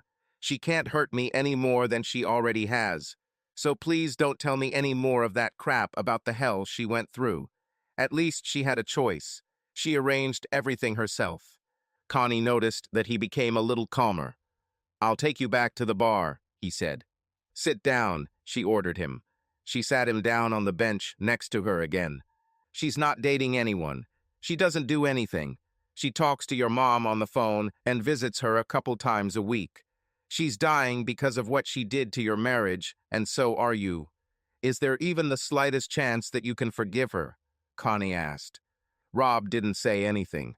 The wind made Connie shiver, but she didn't want to leave. Rob was wearing a shirt and sweater. He took off his sweater and draped it over Connie's shoulders. This gesture surprised her. "What do you do for fun, Rob?" she asked. "I wash my car, go to car shows, and work on it," he replied. They talked for about another half hour before Rob drove her back to her car. She drove home and immediately called Cheryl. Connie told Cheryl all the details. Cheryl's heart broke again when she heard that Rob knew about all her adventures. Although it was only 3 times, retelling each of her encounters from his point of view was like being stabbed with a knife. When she heard that he was pretending to be sick to avoid having sex with her, she cried and felt sick about what she had done again. When Connie told her the details from Rob's point of view about the meeting that led to his departure, she even vomited. She imagined herself in his place, watching Greg try to knock her up, even though it was impossible, and she wanted to die. "You didn't tell him that I didn't enjoy sex with Greg or anyone else, and that I was just saying that to get him over it?" she asked. "I don't think he wouldn't believe me," Connie replied. "So my husband really believes that I don't love him and prefer other men?" Cheryl asked. "He must be crazy. I have never loved anyone but him. I respected my parents, but I never felt for them the way I feel for him. He's gone crazy. You have to tell him the truth, Connie. You have to tell him why I did these terrible things," Cheryl said. "Cheryl, you have to give this time," Connie said. "You need to give him time for the pain to subside a little before you try to change his mind." Over the next few weeks, Connie and Rob communicated frequently. First, she called him, and they talked for several minutes. Over time, the conversations became longer and longer, and Rob began to call her himself. Then they started dating and going for car rides. It got to the point where he told her everything. Connie didn't insist on discussing Cheryl. She often told him that Cheryl still loved him, but he ignored it. Connie also told Cheryl in detail about her conversations with Rob. Sometimes Connie would even record their conversations and let Cheryl listen to them, just so she could hear her husband's voice. Cheryl still considered Rob her husband. She agreed to the divorce not because it would end their marriage in her eyes, but because it was what he wanted and she legally could not resist it. Then, a few weeks later, Cheryl came up with the idea of a conference call. She decided to give it a try. She wanted so badly to hear Rob's voice again, at least on the phone. She was also tormented by suspicion and fear. She noticed that Rob's voice sounded excited and animated when he and Connie were just talking about something. He often took her with him to car shows or movies, and they went to the lake and talked a lot. But she also noticed that when they talked about Cheryl, Rob's voice became even and strained. He quickly turned the conversation to another topic. So Connie called Cheryl and then added Rob to the conversation. Rob didn't know that Cheryl was also on the line. He was excitedly telling Connie about his trip to Michigan for the car show last weekend. He went to an exhibition called Mustang Memories and was dedicated only to Mustangs and other Ford cars. While he was there, he saw a woman whom he considered the most beautiful in the world. She had reddish hair and drove a grabber orange Mustang with green stripes.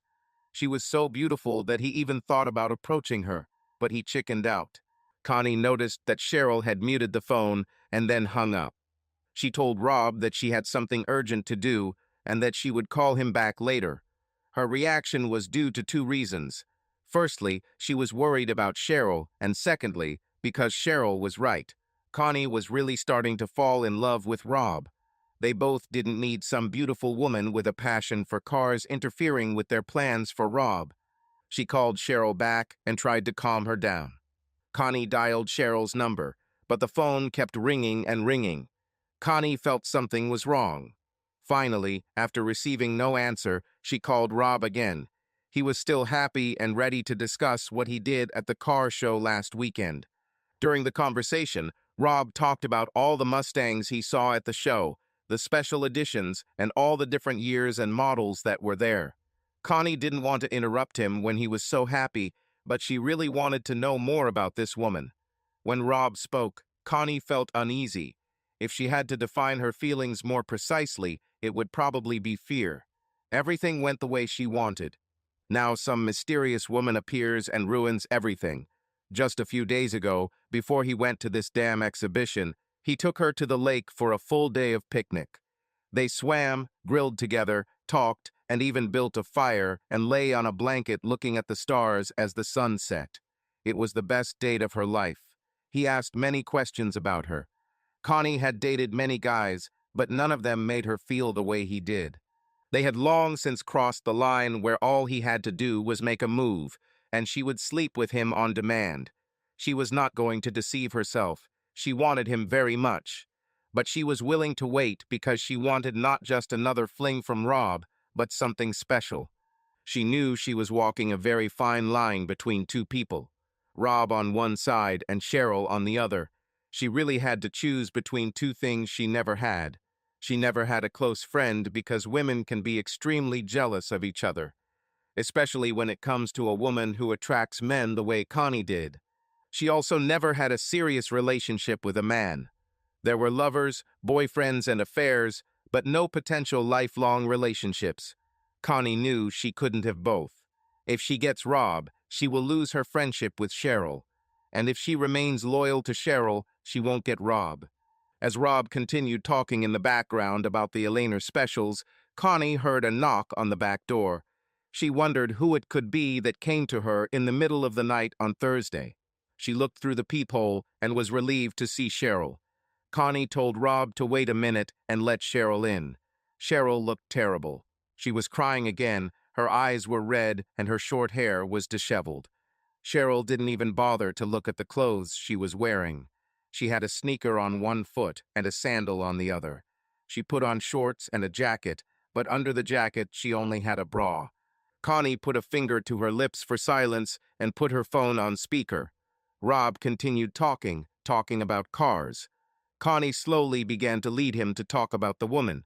At first, when he talked about the car, she asked what color it was. Then she started asking about certain colors of cars he had seen. Then she finally started asking about orange cars, and he mentioned a grabber orange Mustang with green stripes. He spent a lot more time talking about the car than he did talking about the woman, So in Connie's opinion, it wasn't that serious. She began asking him general questions about the woman, such as what color her eyes were or what her voice sounded like. Rob then reminded her that he hadn't actually met the woman. He just saw her at an exhibition. Both Connie and Cheryl smiled at this. Both of them had no reason to worry so much. She's just some unknown woman from out of state. He'll probably never see her again. Connie asked him why he didn't come over and introduce himself. Rob started acting like a teenager. He told her that he was too nervous to approach such a woman, or he didn't think she would pay attention to him, and he doubted that such a beautiful woman would be interested in an ordinary guy like him. By the time they changed the subject, both Connie and Cheryl were extremely relieved. Connie then found out that Rob hadn't actually dated anyone since he left Cheryl, but he told her it was probably time to start doing it.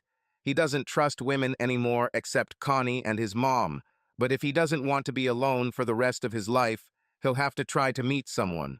Maybe you've already met her, and you just need to let her know that she likes you, Connie said. Cheryl's eyes narrowed dangerously. Maybe you just need to take the initiative. Rob, there are two options. Either you tell this woman that you like her, and then she will either say she's not interested or maybe agree to go on a date with you. Or you'll just sit on the sidelines of life, dreaming and wondering what could have been if you had the courage to go after what you want. Cheryl looked like she was about to explode. She pointed at the phone several times. I'll call you back later, Rob, Connie said. I can't believe you, you fucking bitch, Cheryl screamed. She was on the verge of both violence and tears. What are you talking about? Connie asked with an innocent look. You want to have my husband for yourself, don't you? Cheryl asked. Well, Connie began. Well, you damn bitch, Cheryl blurted out. I can't believe I trusted you. I thought you were my friend. I'm your damn friend, Connie answered. For several weeks now I have been serving you as a vest on which you shed your tears. I wiped the snot from your nose when you cried. But I'm human, and he's a really great guy. I didn't take a single step towards him to make him love me. I'm trying my best to get you two together again, but if it doesn't work out, why don't I try my luck? Because as my friend, you should know that I will never stop trying to get him back. Whatever happens, if our plan doesn't work, I'll try something else. If he moves, I will do everything I can to find him and wait forever for him to return. I literally mean forever. I've already made mistakes once, it won't happen again. If he marries you, I will sit in my room and wait until you die. I won't try to kill you or poison you. But maybe I'll buy a Connie voodoo doll and stick needles in it every day and slam its head against the wall. And I will continue to be friends with you. Is it true? Connie asked. Why? Because every time I come to visit you, I will see him. And I will give him hints that he could have me at any time. And if you ever cheat on him or just hug another man, I will immediately tell him about it, and I will be there to pick up the pieces, Cheryl said. What if he cheats on me? Connie asked. I don't care, Cheryl said cruelly. Either I'll be the one he cheats on you with, or I'll hope you get a divorce, and either way I'll win. In the end, Rob and I will get back together no matter what. Before Connie could react to Cheryl's tirade, the phone rang again. We're not done yet. Let him leave a message, Cheryl said in an icy tone. After several calls, they heard Rob leaving a message. Connie, don't be angry with me, but I thought about what you said. They heard Rob's voice. I decided that you were right. I need to take a risk. If I want to be happy, I have to take risks. I won't be able to go with you to the lake on Saturday. There's another car show in Michigan, and I'm going to go get that red-haired girl. I'll take the day off and go there tonight to get my car ready for the show. If everything goes well, I might even move there. Thanks for the advice. You are a wonderful friend. I'll call you when I get back. As soon as Rob hung up, Cheryl almost fell. Now you've ruined everything, you stupid bitch. We'll both lose him. He had almost forgotten about her until you filled his head with your nonsense about taking risks. I hate you. Cheryl got up from the floor and left Connie's house. She got into the car and almost crashed into a tree while driving out of her driveway. She drove away, moving uncertainty along the road, tires squealing. Connie was shocked. She couldn't believe she had convinced Rob to try to meet a woman. She was sure that he was not ready for this and hoped that when he was ready, she would be that woman. All she had done as his friend was lead him to this new woman. She doubted that Rob would sleep with this woman over the weekend, so when he returned, she would have to play big. If Rob was healed enough to start looking for a woman, he was healed enough to start seeing them. Connie was going to make sure he noticed what she had to offer, despite what Cheryl thought. As Connie closed the door, she heard a loud crash. It sounded like something happened just a few blocks away. She had a bad feeling. She grabbed her cell phone from the table and ran out the door. Rob's phone rang as he was driving down the highway. He decided not to answer. After a few rings, the call was forwarded to an answering machine. He hated talking on the phone while driving. Driving was a special time for him, just him, his favorite car, and the road. Rob liked to drive fast, so he constantly had to be on guard to avoid getting caught or bumping into police cars. The damn phone didn't stop ringing. He took it from the cup holder and looked at the iPhone screen. It was Connie. Hell, he told her he'd call her when he got back. He decided to answer. "What?" he answered sharply. "Rob, are you on your way already?" Connie asked, ignoring his rudeness. "Yes, already," he said. The tension in his voice conveyed obvious anger. "Well, you need to go back now," she said. "I don't know how to tell you this, but Cheryl crashed the car. She was seriously injured and is now in the hospital." Connie heard a loud noise, as if Rob had dropped his phone, and then the sound of squealing tires. "I'm on my way," Rob said. "Which hospital is she in?" Half an hour later, Rob burst into the visitor's lounge. Connie saw him and ran over to hug him. Rob asked her, "What happened? How bad is it? Where is she?" "She's still in surgery, Rob," Connie said. Rob looked shocked. "They're putting a pin in her right ankle to stabilize it. The right leg is broken in 2 places. The left leg and left arm are also broken. She has a severe head injury and has not yet regained consciousness. Doctors are worried about a possible concussion or worse. Even if there is no brain damage, recovery will take several months." Rob closed his eyes and shook his head. "She left very depressed, Rob. She was driving recklessly, but that wasn't the main problem. She forgot to turn on the headlights. A car driving at the intersection did not see her without headlights and crashed into her. It was just an accident." "What could have upset her so much?" he asked. Rob began pacing back and forth across the room. Connie looked at him. "What's wrong with her? How could she be so careless?" he shouted.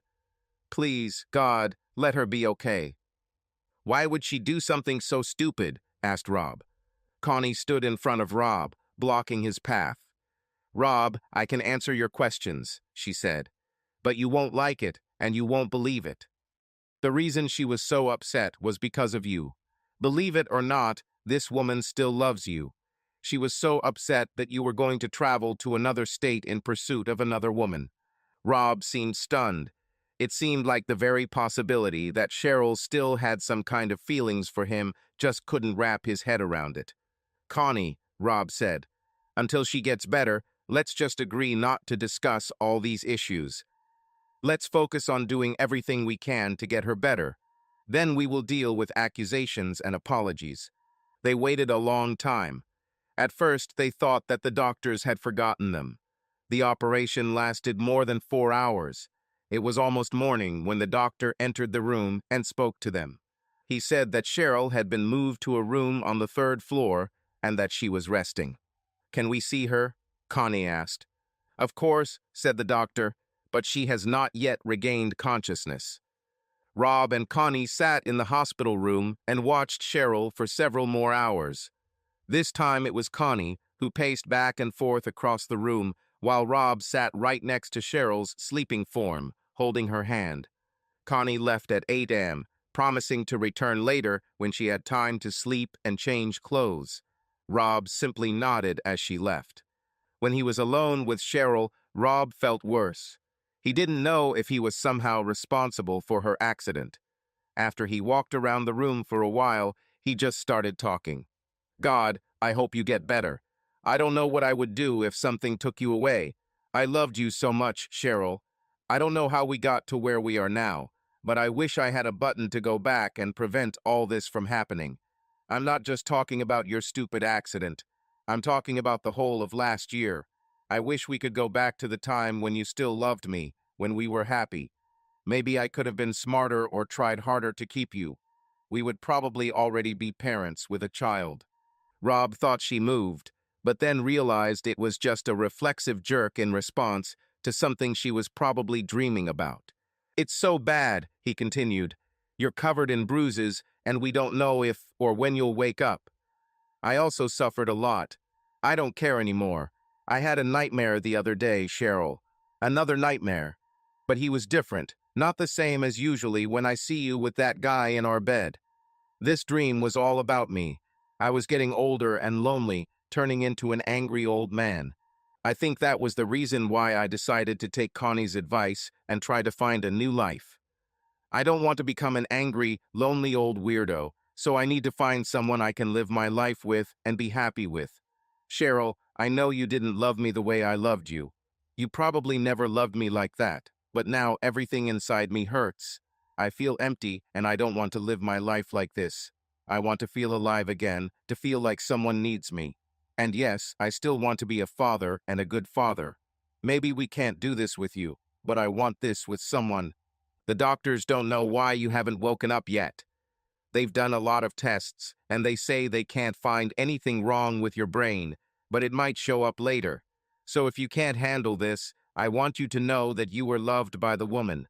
For almost 15 years, almost 16 if you count the time before our wedding, I loved you like no one else. You were the most beautiful thing in the world to me. It's hard to think that I will never be able to talk to you, hug you, or kiss you again. Rob leaned over and kissed Cheryl on the forehead. Her pulse on the monitors quickened. The nurse who monitored her indicators made a note about this in her chart. Two more people noticed this. The first was Connie, who had returned a few minutes ago, heard Rob speak, and saw him kiss her. The second person to notice what was happening was Cheryl herself. She woke up a little after Rob started talking to her. She was in pain, but she didn't want Rob to stop talking to her, and when he kissed her, she couldn't help herself. All she could do was pretend she was still asleep. Her heart rate quickened, and unsurprisingly, she began to become aroused. She wanted him so badly. She never thought her husband would ever speak to her again, much less kiss her, but he did. Connie knocked on the door and quietly entered. "Is she okay?" Connie asked. "She still hasn't woken up," Rob said. "I'm worried about her." "Rob, if you don't care about her, why should you care?" Connie asked. Rob didn't say a word, he just looked at her angrily. "Why don't you go home, change clothes, and eat?" Connie suggested. "I'll stay here, and if she wakes up, I'll call you." Rob nodded and left the room. Connie sat down in the chair next to the bed and took a magazine out of her bag. "I think you would like to wake up earlier," she said to the figure on the bed. "I woke up," Cheryl said, opening her eyes. "I don't know what angers me more, this headache or your interference. Damn, he talked to me for the first time in almost a year, and he even kissed me. And you ruined everything by entering the room." Connie simply shrugged and smiled. When Rob returned to the hospital with a large bouquet of flowers, he spoke with the doctor about Cheryl's condition. The doctor told him that she would make an almost full recovery after several months of therapy. She had slight memory loss, but was conscious and alert. They were still deciding when she could be discharged home. Doctors usually insisted on 48 hours of observation, but the hospital was overcrowded and insurance companies would no longer pay for long hospital stays for observation. If a person had loving relatives or family who could look after him, the new procedure was to send him home and let loved ones look after him. Rob entered the room and saw Connie talking to the nurse. The nurse came over and smiled at him. She gave him a form to fill out. Rob filled it out and looked at Cheryl, who had not yet seen him. As he entered her field of vision, her face lit up. "Hey, honey, I missed you," Cheryl said. Despite the bruises on her face, she seemed very beautiful to Rob. She extended her only good hand to him and raised her lips, as if expecting him to kiss her. "Cheryl, what the hell is wrong with you?" asked Rob. "What's wrong with you, Rob?" she asked. "You always kissed me when we met, and goodbye all these 12 years that we were married." The nurse approached Rob and told him that Cheryl had suffered partial memory loss, so she might have trouble remembering details of the last year or so for the next few days, but he should just roll with it, and eventually most of her memories would be restored when she returns home and finds herself in a familiar environment.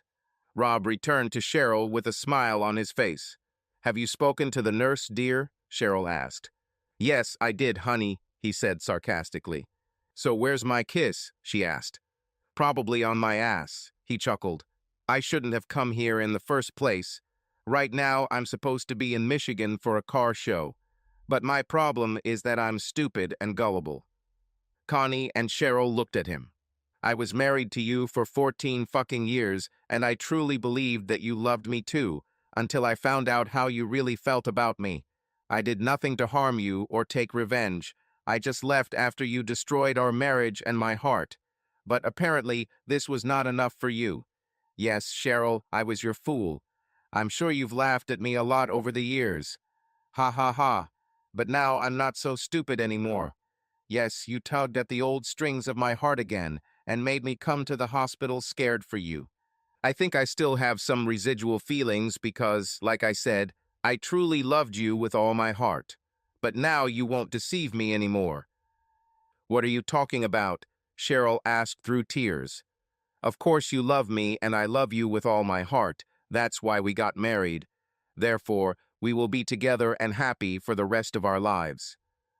"Cheryl, stop this nonsense," Rob said sharply. "This amnesia won't work on me. Just because I was a fool again and came to make sure you were okay doesn't mean you can pull off this third-rate scam on me. You may have fooled your doctors and nurses, but that trick won't work on me." "What trick?" Cheryl asked. "We got divorced about a year ago," Rob said sharply. "What happened? You ran out of random guys for sex, and you decided to make fun of me again.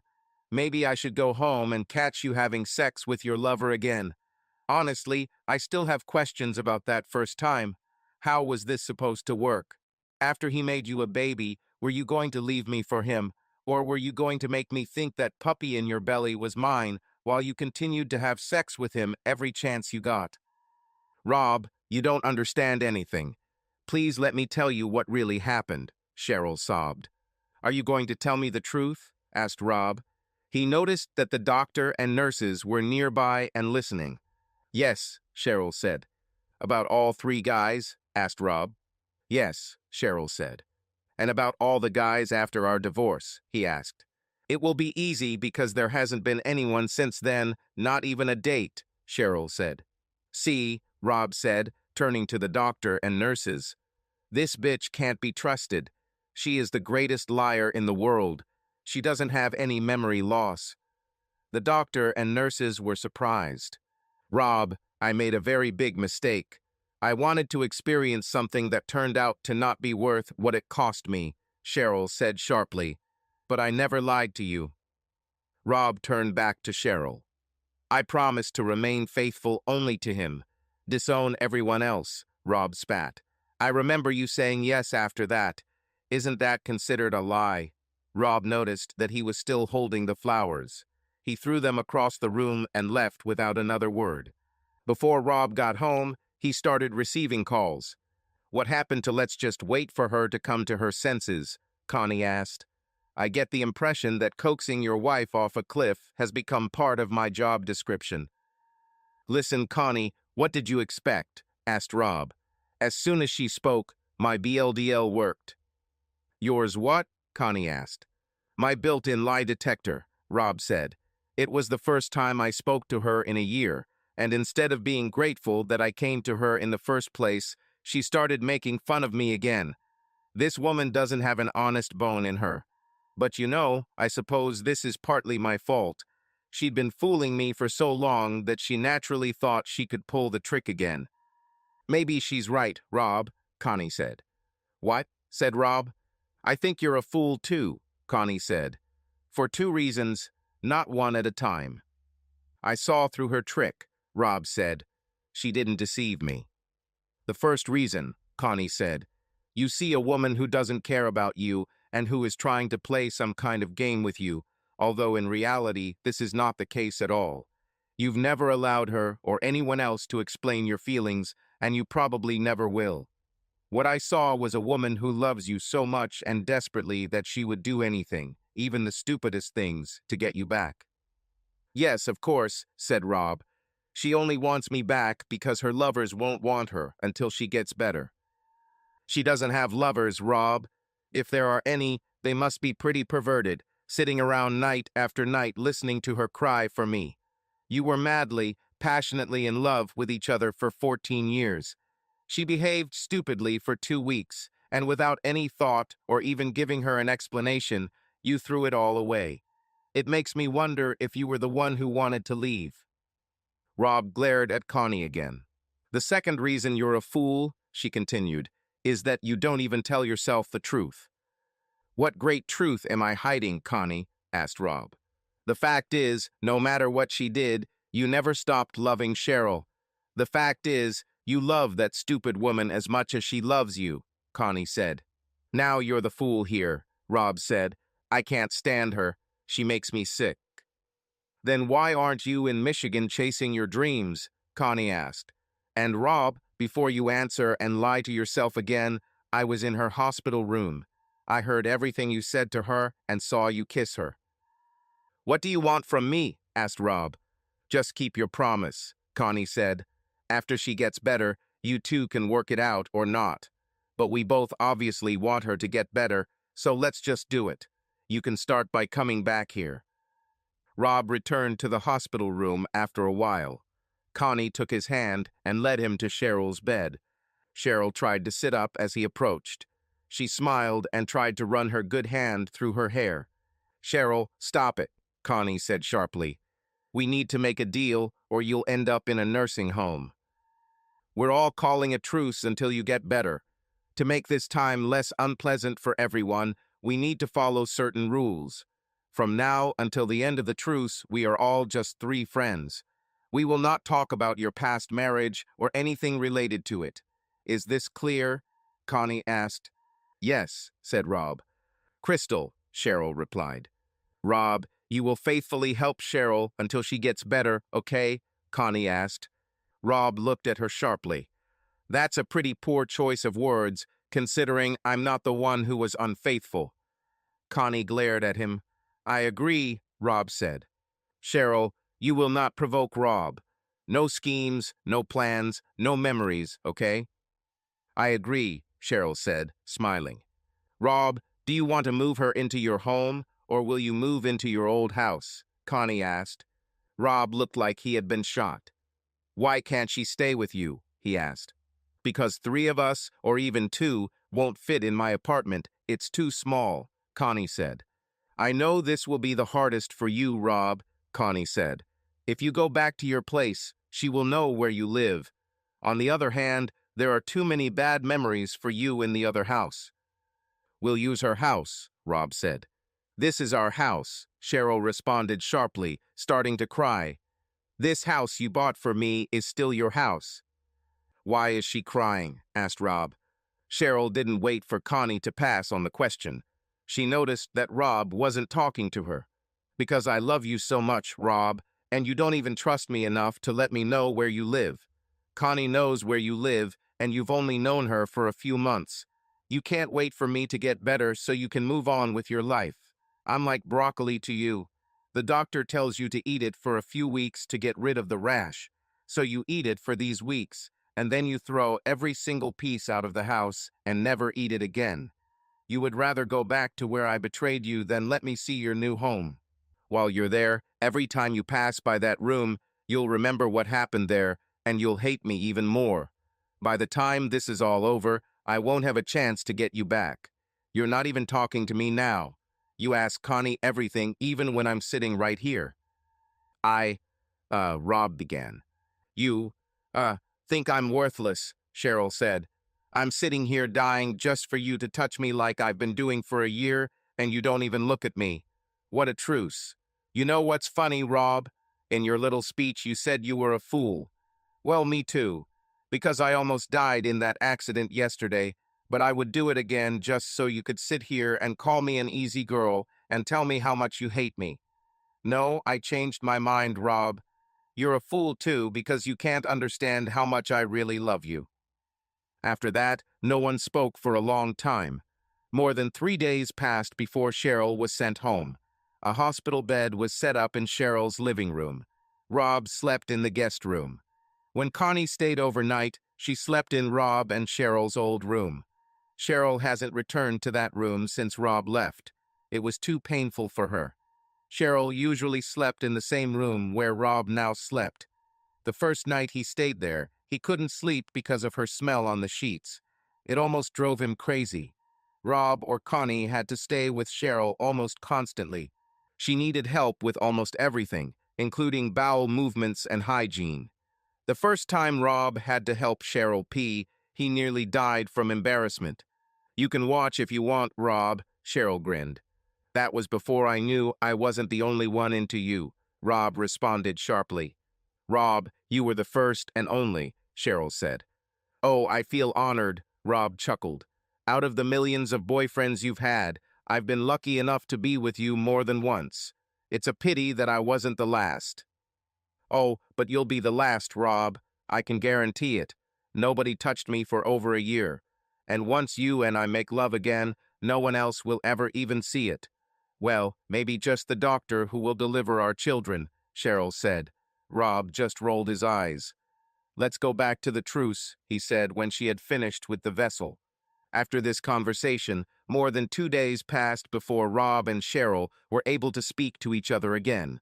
But they settled into a rhythm, watching TV together or talking every night after dinner, except for the nights Connie stayed with Cheryl to give Rob a break. As long as they didn't talk about the past or the possibility of them getting back together, they got along great. Why did you buy this car? Cheryl asked one day. I don't know, Rob said. I've always wanted one, and this seemed right. Why didn't you buy it while we were together? She asked. We could afford it. When we were together, as you call it, Rob said, it was more important to me that we save money for our future, for our children, and for things that make you happy, Rob said. What do you mean, together, as I call it? Cheryl asked. Rob, I'm not trying to start a fight with you. I don't want to fight with you. But it's very important to me that you understand some things. Remember the rules of the truce, Rob said. Okay, what's her name? Cheryl asked. Whose name? Asked Rob. That car you wash every damn night. You know, Rob, both my legs are broken, so I can't go anywhere. Until the area around the studs hardens, I can't even sit in a wheelchair. So some nights, instead of watching TV or reading, I ask Connie to open the windows and I watch you. This is my favorite activity. You run your hands over every inch of this car with such love, just as you used to do with me.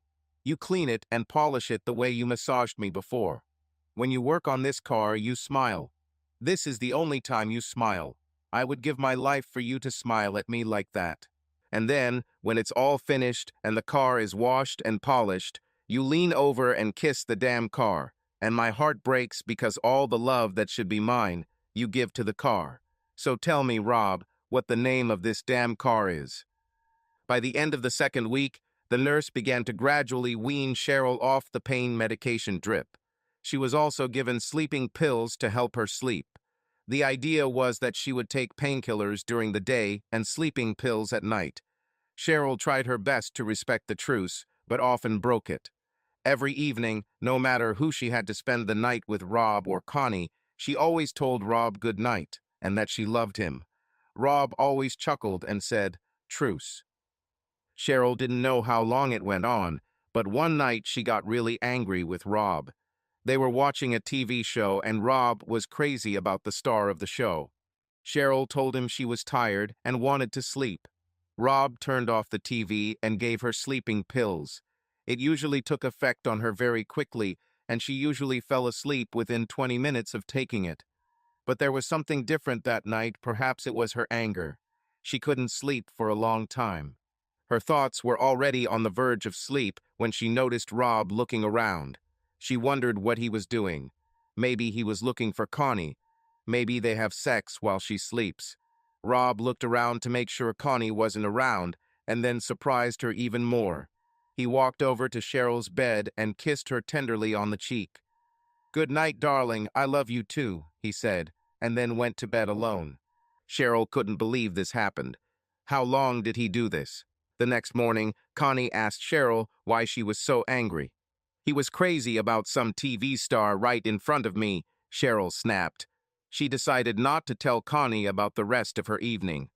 "You're stupid," Connie said. "You should have watched this show with him. He only likes this woman because she looks like you." Cheryl suddenly realized that Connie was right. She also realized that she had very little time left before the cast was removed and she would lose Rob. They had already spent almost 4 of their 6 to 8 weeks arguing. With her jealousy of everything he touched, she only pushed Rob further away from her. When Rob returned home from work to relieve Connie, he found Cheryl looking through one of their old photo albums. As he approached her to pour her a drink, he watched in amazement as she leafed through old photographs. Cheryl thought it might help close the distance between them by reminding him of how they were together in the beginning, when it was just the two of them. "Do you remember this?" she asked quietly. She showed Rob a photo taken before the ship left port, taking them on their honeymoon. "God, how happy we were then," she said, "and they loved each other so much." Rob chuckled sarcastically. "One of us for sure," he spat. Cheryl thought, at least he didn't leave and get angry. "I'm making progress." "Do you remember what happened that night?" she said dreamily. That night was special for Cheryl and Rob. For Cheryl, she still remained that way. She didn't realize that things looked different for Rob. Now he doubted that she had ever cared about him. "That was the night you made me a woman," she said dreamily. "Your woman." Cheryl thought about the times they remembered that night during their marriage, and Rob would just throw her on the floor and make love to her. Rob chuckled again, his face filled with anger. Cheryl couldn't understand what made him so angry. "Somehow with you, it always comes down to sex, doesn't it?" he said sharply. "You were a woman long before we met, and very special. I thought you were my woman when you said you loved me, so sex has nothing to do with it. That night, I just started warming you up for the legion of men you'll eventually fuck when you get tired of me." "Rob, how many girlfriends did you have before we met?" asked Cheryl. "To be honest, I know at least 5 or 6, so you're way ahead of me when it comes to cheating." "The difference is that when I met you, I stopped," Rob said. "I knew what it was and I loved it, but I stopped for you. Since we met, there has been no one but you. I kept the vow we made, that's the difference. I've waited my whole life to meet you, Rob. You were my first. I love you more than you will ever understand. I loved making love to you. It was magical and special, and no one or nothing will ever come close to it. But I didn't know how special it was because I didn't have anything to compare it to. I just felt like all these stupid women in my office were doing all these incredible things that I had never experienced. Rob, it's partly your fault because you spoiled me. You made me feel like the most special woman in the world, and I just wanted to know what they were talking about." The first guy was young and full of energy, but it was terrible because he didn't know what to do with it and turned out to be a real bastard. He made me feel cheap and stupid. They told me to try with an older, more experienced man who would be gentle and caring. After that, you stopped making love to me. You told Connie that I let him take me. You were absolutely right. I just lay there and let him do it to get it over with and agreed with what he was saying. He said something about how I wanted him to make me a baby. Rob, I swear on my life that at that moment I was thinking about what I would make you for dinner. That's why I said something like, 'Come on,' or 'Yes, I want it.' I already decided then never to do this again. I never had the opportunity to experiment as a teenager like everyone else did, Rob. I didn't go into the back seat of the car like other teenagers did. So I went crazy for a couple of weeks, and you can't forgive me. 14 years of happiness must outweigh 2 weeks of stupidity, Rob." "Cheryl, if you had stopped after the first guy, I would have been angry, but we could have worked through it," Rob said. You could have explained to me what you just told me, and we could have found a way out. But after that, it was already too late. You put your friends from work above us and your need for other men too. So now you can experiment and compare as much as you want. You no longer have anyone to betray. I don't care how many guys you try in the car, as long as it's not my car, he shrugged. But I don't understand why you didn't just come to me and say, Rob, everything has been great, but there are things I want to try that I can't do by staying with you. It would be fair and correct. I would give you a divorce, and as soon as I left or you moved, you could start sleeping with anyone. Why play me like a fool? All it did was make me hate you. Because you're an idiot, Rob, Cheryl replied sharply. You weren't a fool, and I wanted to stay with you. I loved you then as much as I love you now. I will love you even more in a year. I just made a mistake. Can't you understand it, Rob? I'm not perfect. I made the wrong decision. I was stupid. You and I were made for each other, but I ruined everything. I regret it every day. The day you left me, I wanted to die. The only day I can say was the worst was the day I received the divorce papers, or the day the judge approved the divorce. I have nightmares about it every day. The next day, Rob took Cheryl to the hospital to have the cast removed from her arm. He drove her back home and helped her get into bed. When he returned home from work, an unfamiliar man was in the dining room. Connie and Cheryl were there too. Cheryl looked at Rob and smiled. They haven't spoken since the day they fought over the lie detector test. Sit down, Rob, Cheryl said. At first, Rob thought the man was a doctor, but then he realized that something else was going on. The man asked Cheryl question after question, and she answered them. The man then turned to Rob and handed him the printout. Here are your wife's test results, the man said. Ex-wife, Rob corrected him. Not according to the test results, the man said. I asked her if she was your wife. She replied, according to the law, we are divorced, but I was against it, and in my heart, I still consider myself his wife. She didn't lie. I asked her if she had cheated on you. She confessed to 3 incidents. I asked if there was anyone else there. She said, no, and that's true. I asked her if she had fun these 3 times. She said, no, and that's also true. I asked her if she wanted the last guy to get pregnant with her. She said, hell no, and that's true. I asked her if she wanted to get pregnant. She said, yes, very much, but she wanted it to be you. I asked her if she loved anyone else besides you. She said, no, and this is true. I asked her if she loved you.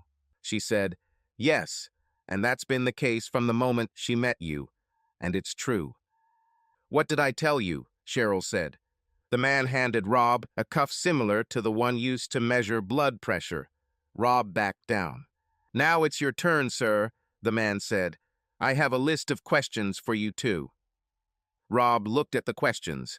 There were only 5 questions on the list. I don't have to do this, he said, and headed for the door.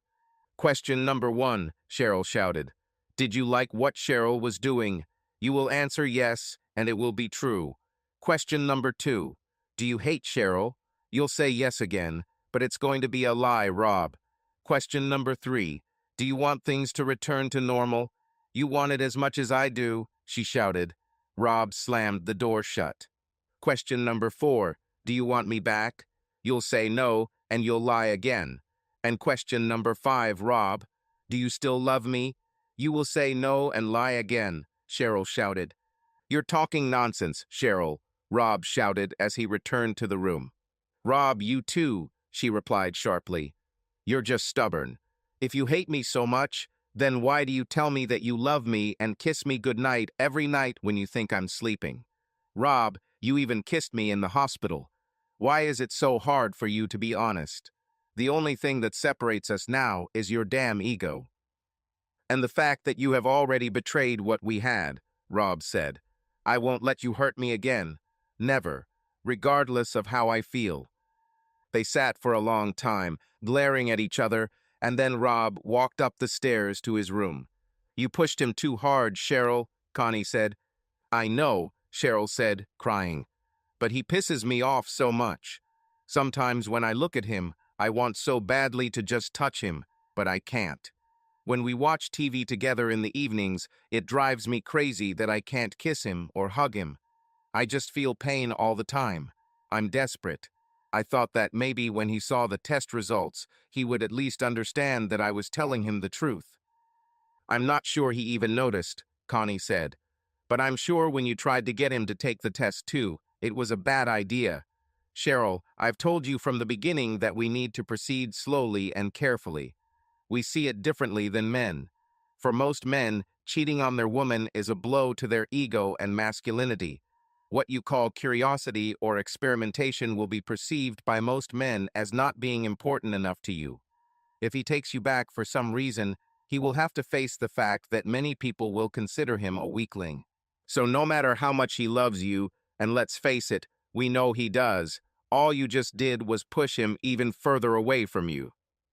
Cheryl nodded. I know, Connie, but I'm desperate. In 2 weeks, the plaster cast will be removed from my legs. My legs will be weak, but I will be able to move. There would be no reason for him to stay here. I have 14 days to get my husband back. Well, did you like it when he came over every night and kissed you goodnight? Connie asked. Of course I liked it, Cheryl replied. This is the best part of my day. Well, you just lost it. Now he'll never do it again after you told him that, Connie said. Just as Connie predicted, everything changed that night. Rob still took care of Cheryl like he promised, but this was different. First, since she could now use her arm, he no longer helped her in the bathroom.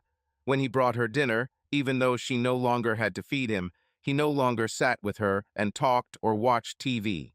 Cheryl missed most of all those tender goodnight kisses and quiet words of love that Rob whispered, thinking that she was sleeping. No matter what she said or did, Rob never spoke to her again, except to ask if she needed help or what she wanted for dinner. He simply refused to engage in any conversation with her.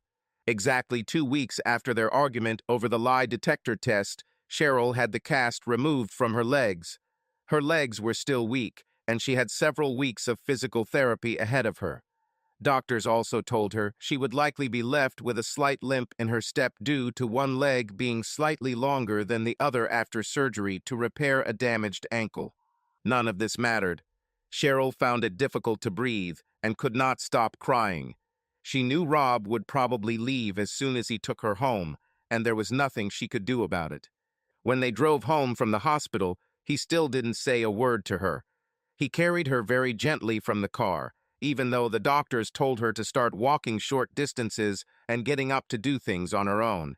He went upstairs, and when he came back, he had his suitcases. He has already packed his things. Cheryl's eyes filled with tears. He walked to the door and placed the suitcases on the floor. When she raised her head, he was standing over her. You were right, he began. I didn't want to take your stupid test because I still love you more than I can bear. I hate what you did to us, but I don't think I could ever love anyone the way I love you. Then why should you leave? She asked quietly. Because after what happened between us, I can never trust you again, Cheryl. You were everything in my life. You hurt me too much for us to fix this. We need to move on, he said. No, she said sharply. There is no longer a way forward for me. The only thing I understood in this whole story is that you are the only one for me. I don't care how long I have to wait. I'll be waiting. If we get back together when we're 80, I'll still be here and I'll still be yours. Maybe you can move on and find yourself some hot young chick or a more experienced older woman. I won't like this, Rob. This hurts me greatly, but I am sure that in the end you will return to me. It's just a matter of time. I think you'll go to bars, meet a few girls, and have sex with them, and then realize we wasted a lot of damn time. Rob leaned down and kissed her very gently, this time on the lips, and then he left. For over 3 months, neither Cheryl nor Connie heard from Rob. Cheryl and Connie remained friends, but there was a hint of sadness in their relationship. They never talked about Rob. Connie returned to bars and casual sex.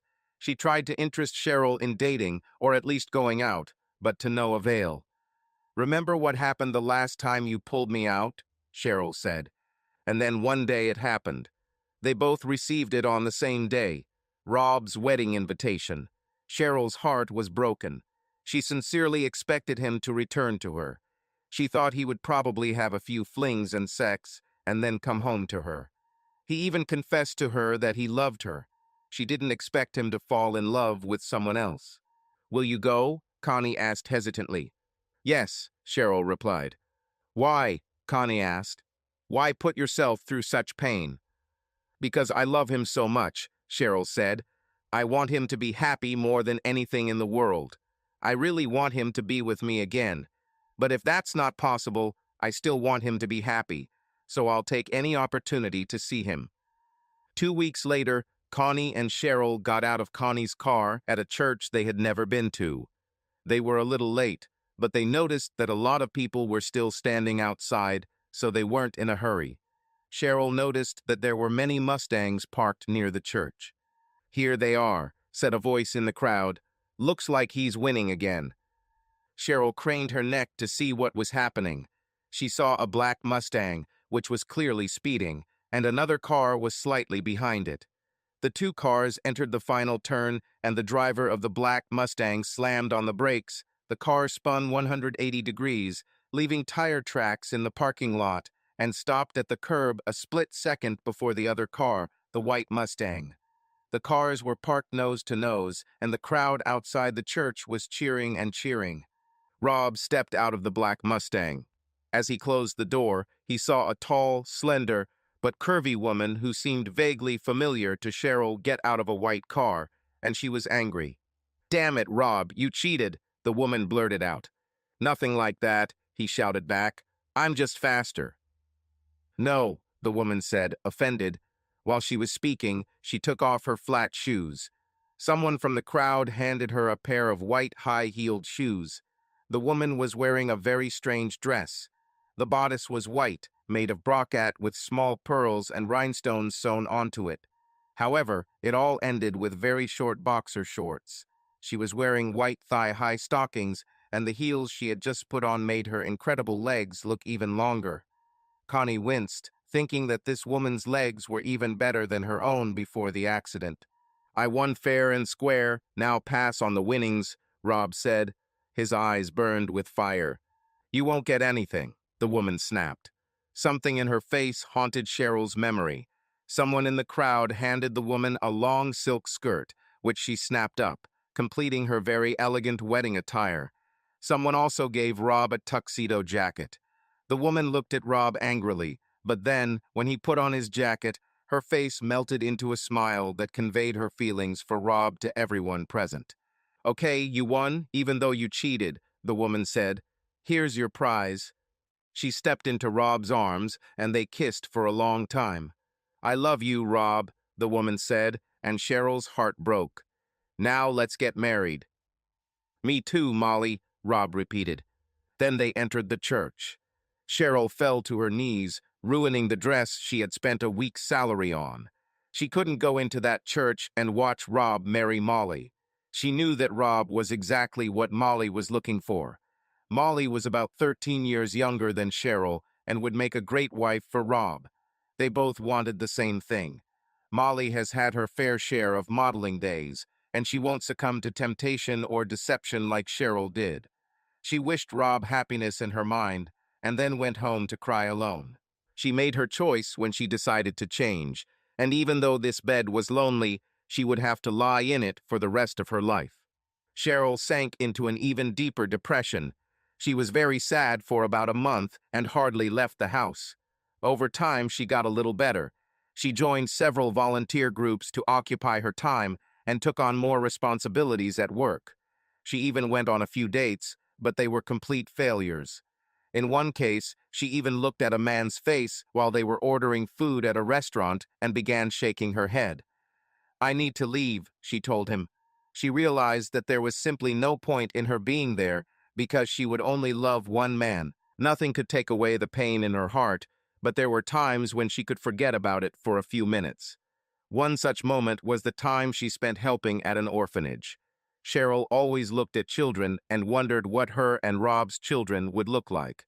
Almost 8 months after almost attending Rob's wedding, Cheryl sat at her desk. A tall woman with long, light brown hair approached her desk. Cheryl looked up and saw Molly looking at her angrily. Before Cheryl could say anything, Molly swung her hand and hit her hard in the face. Cheryl's head snapped back, and she fell out of her chair. Connie and several other women from the office ran over to see what was happening. "If you try something like that again, I'll hit you much harder next time," Molly said calmly. Cheryl was confused. "Why did you hit me, Molly?" Cheryl asked. "You should be happy, not angry. You won the race." "Yeah, but it's not that fun to drive someone else's car," Molly snapped. "He is yours and will always be yours. Let's go, we have a lot to do and not enough damn time." Cheryl started to get up, but Connie stepped between her and Molly. "She's not going anywhere with you," Connie said sharply. "Listen, fat girl," Molly said. "This doesn't concern you. She can come with me and regain her happiness, or she can stay here with you and be depressed and withdrawn for the rest of her life. In a way, I hope she doesn't go." Molly then headed towards the exit. Before she reached the door, Cheryl was already on her heels. Rob's black Mustang pulled up outside his house next to his wife's white Mustang. He got out of the car and inserted the key into the lock before noticing a note taped to the door. He read the note and smiled.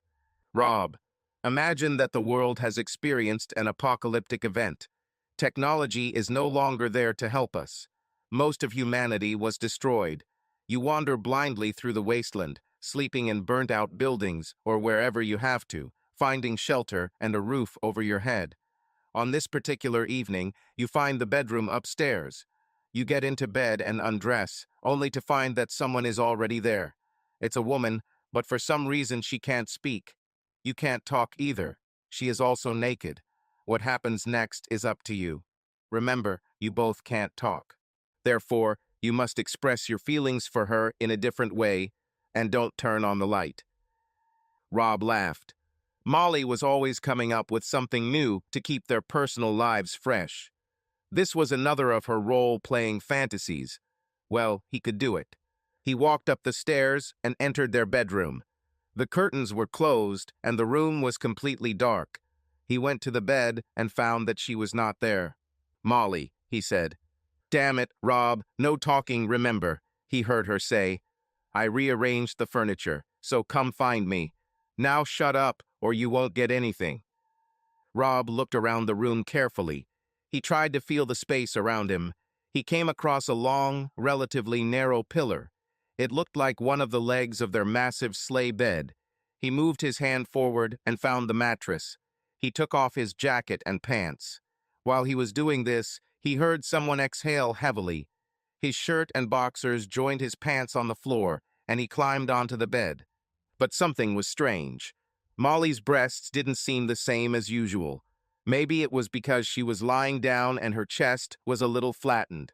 Although the sex was brief, it was incredibly intense, and Rob was exhausted. Molly leaned back, kissed him deeply, and then stood up from the bed. She went to the bathroom. Molly never liked to cuddle after sex until she was cleaned up a bit, so Rob wasn't surprised. He lay in the darkness for a few more seconds until he heard Molly's voice put an end to the fantasy. "How do you like it, Rob?" she asked. "It was the best," Rob said. "The best of me or the best of the last few years?" Molly asked. "Neither," Rob said. "It was the best sex of my life. The first time was wild and rough. The second time was gentler and more romantic. It was the best of both worlds, and the way you moved, darling, was just perfect." Molly turned on the light. Rob was having a hard time focusing, but it looked like Molly was sitting on her suitcases, fully dressed. "How did you get dressed so quickly?" asked Rob. "Honey, I was dressed the whole time," Molly replied. "What's going on here?" asked Rob. "Rob, I love you," Molly said. "Is it true? Remember the offer I received a few weeks ago to return to modeling?" "Yes," said Rob. "I told you I would go to New York with you if that's what you really want." "I know you would go, Rob. You are a wonderful person. I really love you. We would have a great life together, and you would have a good time," Molly said. But I don't want you to just feel good. I want you to be happy, but with me you could never be happy." "What do you mean?" asked Rob. "Rob, don't you even notice that sometimes during sex you call me Cheryl?" "I'm sorry," Rob said. "It's probably just a habit. We have been together for a long time." "I thought so too for a while," Molly said. "But lately you've been crying in your sleep and saying I love you, Cheryl, while you sleep. That's why I decided to give you a sex test today." "Well, I passed it, didn't I?" asked Rob. "Today was wonderful. I told you it was the best sex I've ever had with anyone." "No, Rob," Molly said. "You failed it. Today was the best sex of your life because it was with the person you were meant to be with." Rob looked at her like she was crazy. Molly shrugged her shoulders and walked over to the bed. She hugged Rob and kissed him. "I left the divorce papers on the kitchen table. We've been together for less than a year, so there's nothing to share. You two should definitely name that damn kid after me." She pulled away from him and looked at her watch. "Damn," she said. "I need to catch a plane. And Rob, please don't ruin this.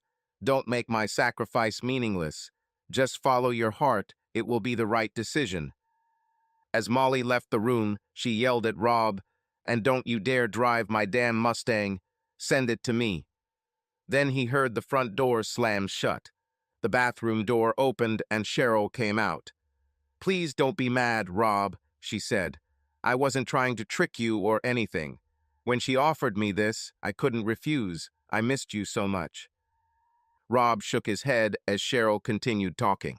"I really wanted it to be romantic and beautiful, but I was too excited," she said. "I wanted you so much. It's been so long. Rob, I'll let you decide what happens next. I'm so sorry. I just love you so much." Rob took Cheryl's hand and pulled her towards the door. "Rob, please don't make me leave. She began. Rob put a finger to her lips to silence her and turned off the light, sending the room back into pitch darkness. She felt him pull her towards the bed and lift her onto it. Suddenly, he stopped. "Sorry," he said. "I should have asked first. Is this what you want?" "What do you mean by it, Rob?" she asked. "Well, just being fuck buddies," he said. "You know, from time to time, we will call each other and meet." "If that's what you want, Rob," she said, "I'm just happy to be with you in any way I can." "It's not exactly what I need," he said. "Maybe it should just be a one-time meeting." "What do you need, Rob?" she asked, almost crying. "I can be what you need, I promise." "I don't know," he said. "This may be hard for you." "Give me a chance, Rob. I'll do anything," she said. "Anything." "Okay, then you'll have to marry me again," he said. "First thing in the morning, Rob," she said. "But today we have a lot of lost time that we need to make up for." "I love you, Cheryl," he said. "I want us to forget about the past and move forward. But if you ever give me reason to even think that you might cheat on me again, I will leave and we will never exist again. Rob, I swear it will never happen again. This time I know what I have, and I won't risk it for anything." 3 weeks later, at their second wedding, Connie, Cheryl's maid of honor, met her future husband. Rob and Cheryl managed to save their relationship this time and, as they both wanted, grew old together. At the 50th wedding anniversary celebration, when a friend asked Rob about the secret that had kept them together and happy for so long, Rob replied, "Molly, faith, patience, and love." "Hey," said the friend, "aren't these your children's names?" "Yes," Cheryl said. "The first one we named after an old friend, Molly, without whom we would never have gotten back together after the stupid thing I did years ago." "We named our next daughter Vera," Rob said, "because without Cheryl's belief that we were meant for each other, we wouldn't exist. I really lost hope for us, no matter how much I loved her. We named our next daughter Patience because Cheryl had to be very patient with me. It took me a long time to fully trust her again, and there were many times when I just got really mad at her out of the blue," Rob continued. "And we named our last daughter Love," Cheryl said, "because in the end, it was our love for each other that was what really mattered and kept us going." Subscribe to our channel so that your love doesn't cheat on you, and go ahead and listen to the next story, because this story is nothing compared to the next one. If you're under 18, don't even think. Click to the next one. Click to the next one. Click to the next one. Click to the next one. Click to the next one. Click to the next one. Click to the next